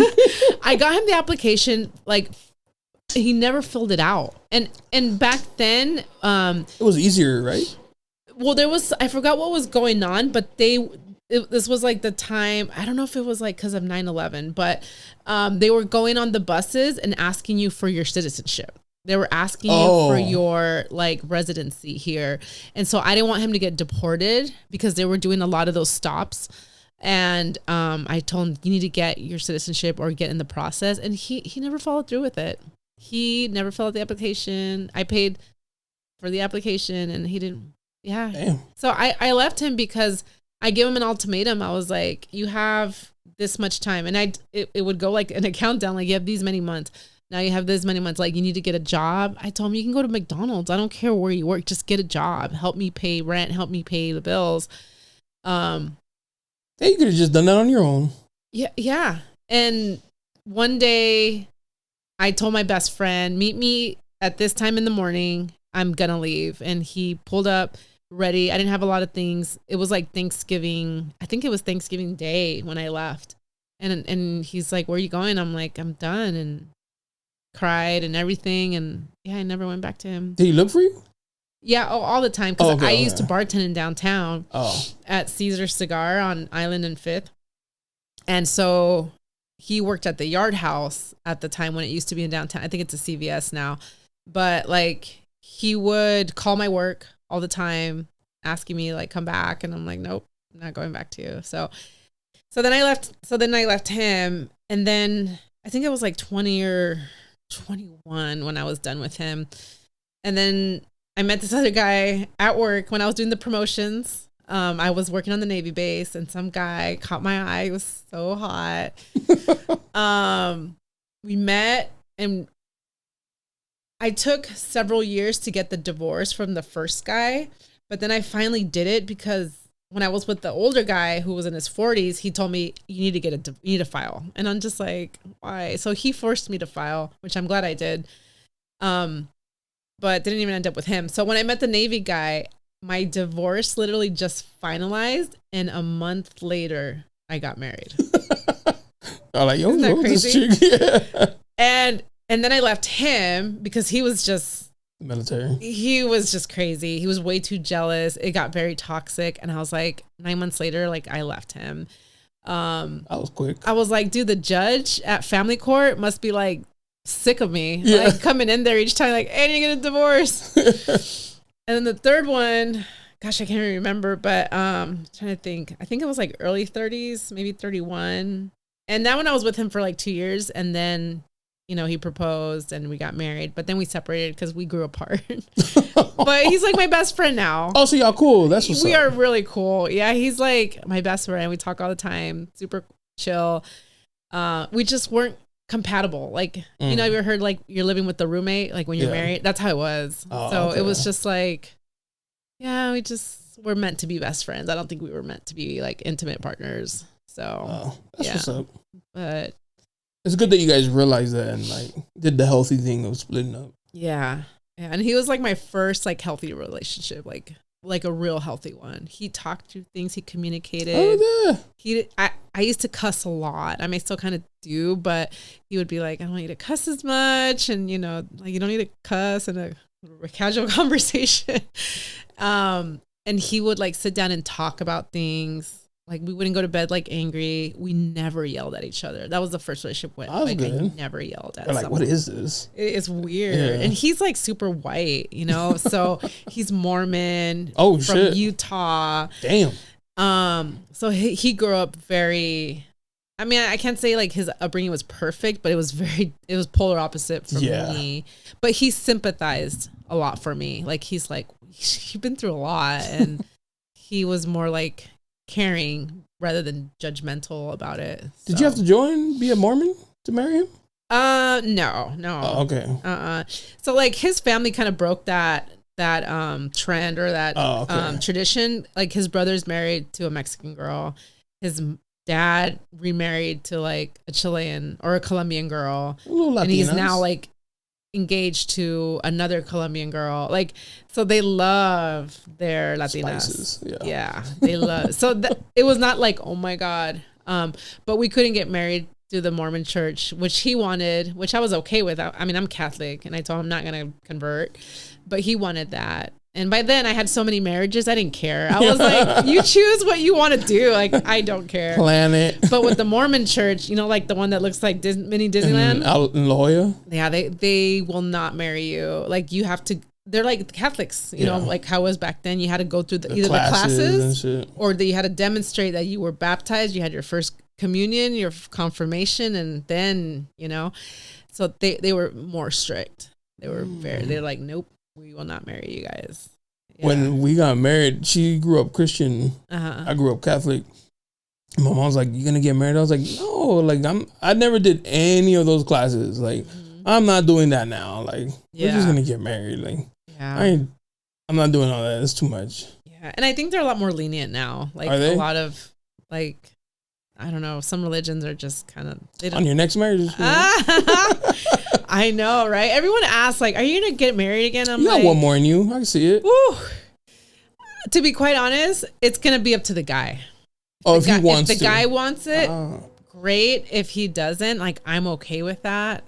I probably will never change my name again. You know, I mean, unless you have another cool name, because I had Drake before. Yeah, but yeah, find a Hernandez. That way you'd be like, oh, I know, right? Perfect. Another Hernandez. So, that's crazy. Yeah, I don't. Unfortunately, it's like been there, done that. I'm good.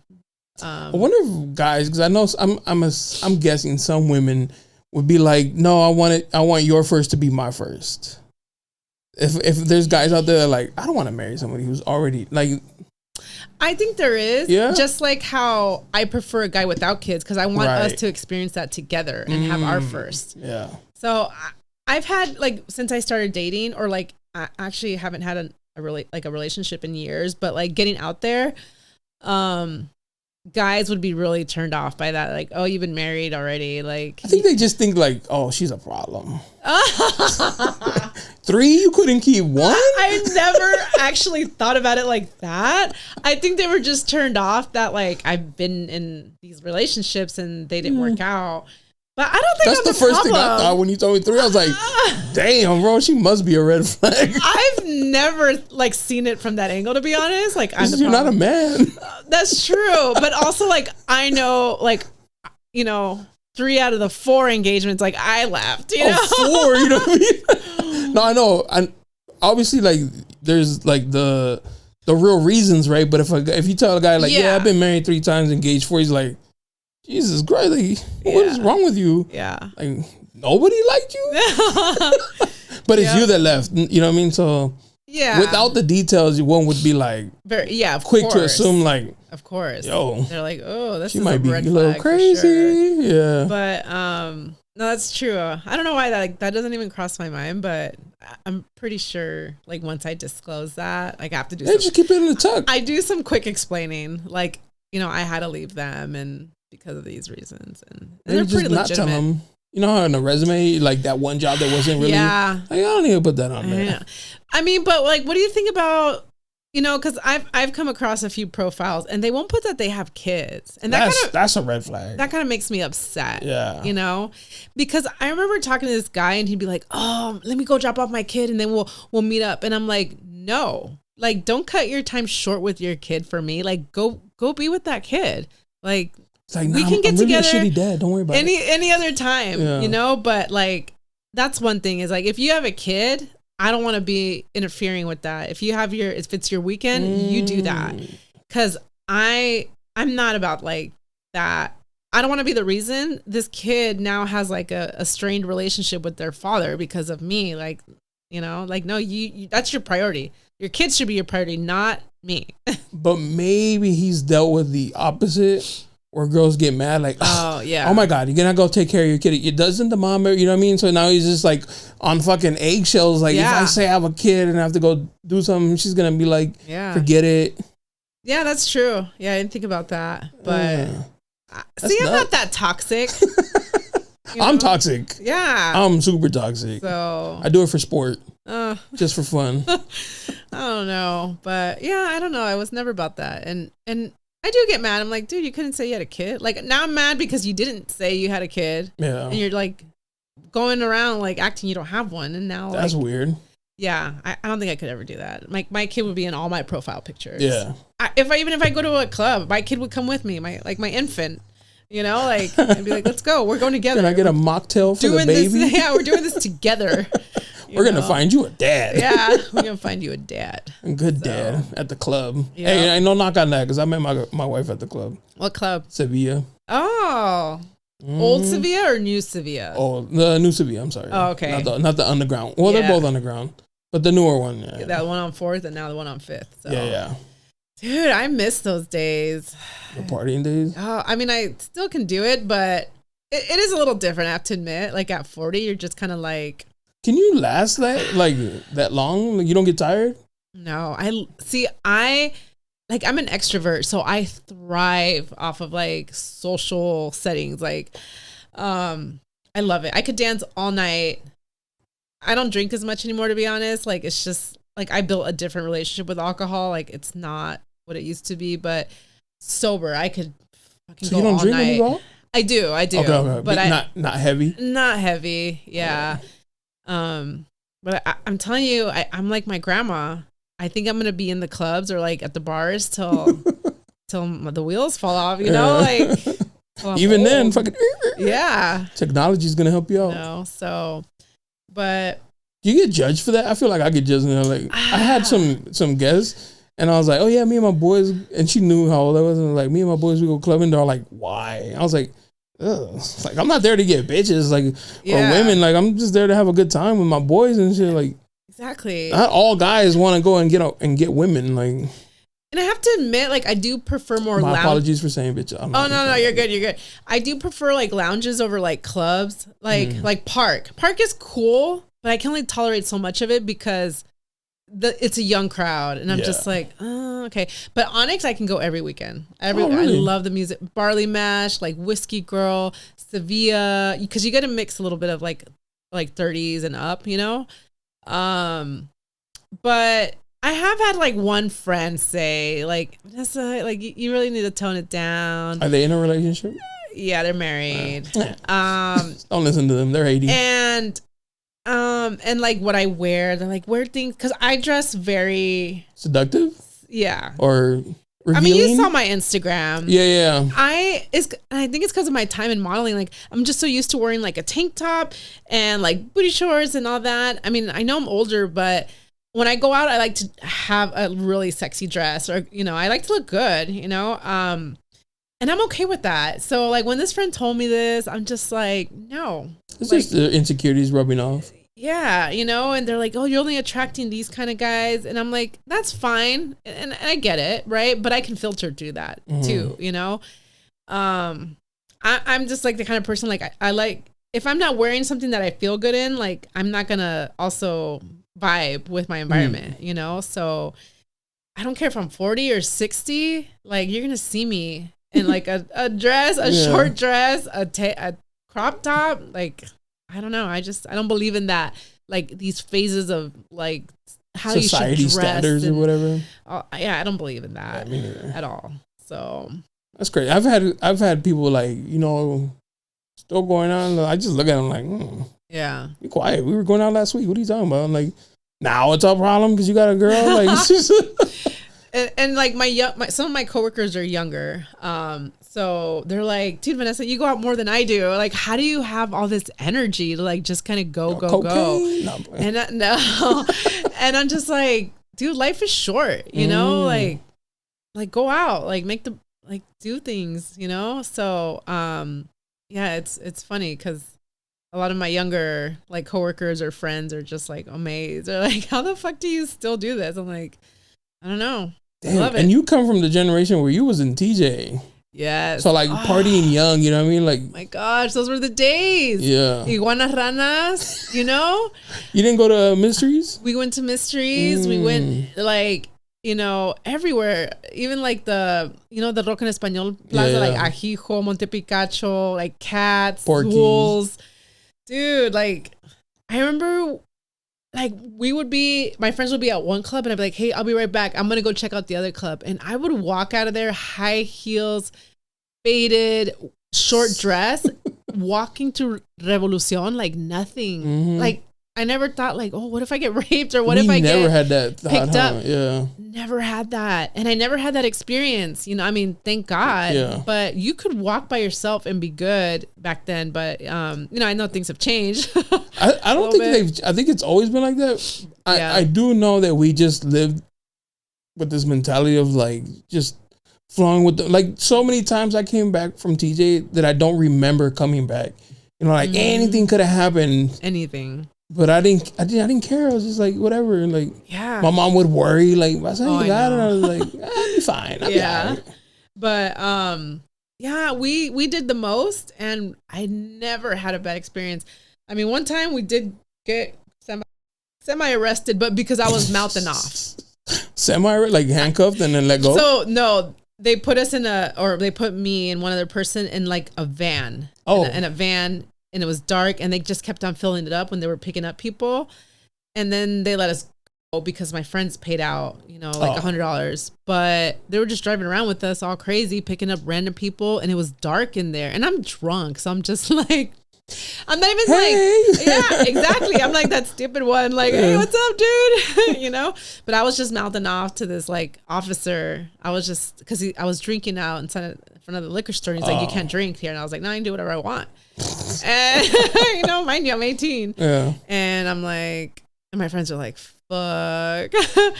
So other than that was self-inflicted. Yeah. But whatever. Yeah, I've never had an issue in TJ. Yeah, you lived a very interesting life, Vanessa. Yeah. Very being that I've probably been in the same room with you at some time at the club. I know. It's crazy. Like, it's crazy, like, sitting down and talking to you. What an interesting life you've lived. Like, a lot has happened. There's probably pictures, like, those club pictures where, like, we're both in it. You know probably. Because you know how they would be, like, the club photographer? I do remember those. I still have a few photos. Like, oh, my gosh. Those were the days. Like, the hosted bars and... those were like the best. I was promoting, so they would give us like free drink tickets. Yeah, but yeah, and we were girls, so we would just show up and get free drinks, you know. So it's like either from the bar or somebody's gonna buy them for you. So. Yeah, and then you like peace. Want to hear a funny story? Well, this girl, I offered to buy her a drink, and I remember I was pretty broke. Like I didn't have a lot of money. I was like, I can afford a drink. So I was like, let me buy you a drink. And she went to the bar and asked for like a little bottle of rosé. And when he said the total, I was like embarrassed because I didn't have enough. Oh my god! So then, what did you do? She paid for it. Oh, what did she say? I think I blocked out like anything after that because I was like, oh my god, that was embarrassing. Oh my gosh! You offer her to buy her a drink, and then she ends up paying for it. Then she like gets the most. I was so mad at the same time. Like, girl, did you guys talk still after that or no? Yeah. We were still, but I think I was just like, yeah, no, of course. That was embarrassing. I know. I feel some type of way. It's like you invited me to a drink. Are you gonna make me pay? I don't know about for me that. to be like, let me get you a drink, and then it's like the total is like it was like 40s. I was like, dude, you should have been like, hey, just put on my tab, dude. Like, you know, I'll come back next week and I'll pay. I should have just thrown down my card and be like, all right, and then just walk be like, away. Fuck it. Yeah, and just leave fast. Call the bank tomorrow. Exactly, because I think back in the day before like they regulated these banks, it like you know your available balance and your like current balance would be different, and it would still go through, and you'd overdraft, and then you just pay that, you know. So I remember that. It was the most embarrassing, and I liked her too. Yeah. Yeah. Oh my gosh. That was a fumble. It's all right though. I wasn't meant to be. Seriously, obviously. That was embarrassing though.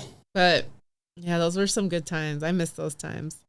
Now you still having them? What you mean? That's true, but now you got money though. Yeah, at least we're not like as broke. Yeah. You know, so. Nah, I pop bottles. I don't have to worry about that shit. I know. No, fuck no. I still pre-drink in the car. Do you? I mean, when we do drink, I like 99 bananas. What the fuck is that? Is that a vodka? I don't know if it is a vodka. I don't think it's like just an alcohol. What are you consuming, Vanessa? It's like 99 proof. So that's shit. Why I like to get to the point. Like I'm quick. Not a big beer drinker. It's just like, oh my god, like beer. Okay, you know, I feel bloated. It takes forever. Yeah, it does. Like if I want to get to the point, I'm just gonna take a shot of 99 bananas. Go inside the place. Maybe I'll buy a Diet Coke. Maybe I'll buy a vodka soda. But we still do that. I mean, we're on a budget. It's expensive out here. It is. Yeah. You know, it's still like crazy. You remember, like our best friends. We met them at the same time. Me and my boy met her and her best friend together. So we ended up marrying them. You know, and but they would, when we would go out, they would be in the kitchen free drinking shots. We're we're going to get bottled. What are you doing? They're all like, this is our thing, and they'd get drunk before we even got there, and it's like, you're not buying drinks. Like, what are you doing? Hey, would you rather have that though, or like some girl who's like, oh yeah, I want a bottle, and you know, like that's true. Then I'd be like, oh, you're ungrateful. Like, dude, like, I mean, it's one thing if that's your jam, but like now you're spending like $500 on bottle service. Yeah, you know, because this girl's like too bougie to like drink a freaking, you know, throw back some Captain Morgan before you leave. I'm complaining about that, but then like the girl that had to get the most expensive drink the one time I offered her. Exactly. Yeah. So you got a good girl then. There you go. You know, so be grateful. I am. Thank you. Thank you for making me realize that. Yes. This therapy session was amazing. You're welcome. I'll send you the bill later. So, just kidding. No, I appreciate it. I ain't going to keep you too long. It's been 2 hours. It has? Mm-hmm. Oh, my God. Good thing you have kids. They've been like, yo, Mom, where you at? No, I got to do laundry. So I got to work tomorrow. I appreciate you coming down here. Well, thanks for having me. No, thank you. It was actually a pleasure. It was fun. Jessica said, like, it's hard to get on your show. So I was like, oh my God, like he asked me to do it, like, you know, and I was like, it's not hard at all. I was like intimidated. I was like, this is a big deal. It's not difficult at all. No, I appreciate you, Vanessa. Of course, drop your Instagram so they can find you. Yes, and it's the number 1 Fit Mess Mex. Okay. So Vanessa Drake Hernandez. I'm probably the only one. That's a unique name for sure. And I'll add you. It is private because I don't want clients to add me. So I have to make it private, but yeah. All right. I appreciate you. Thank you again for coming through. Thank you, for sure. Tonight. Peace.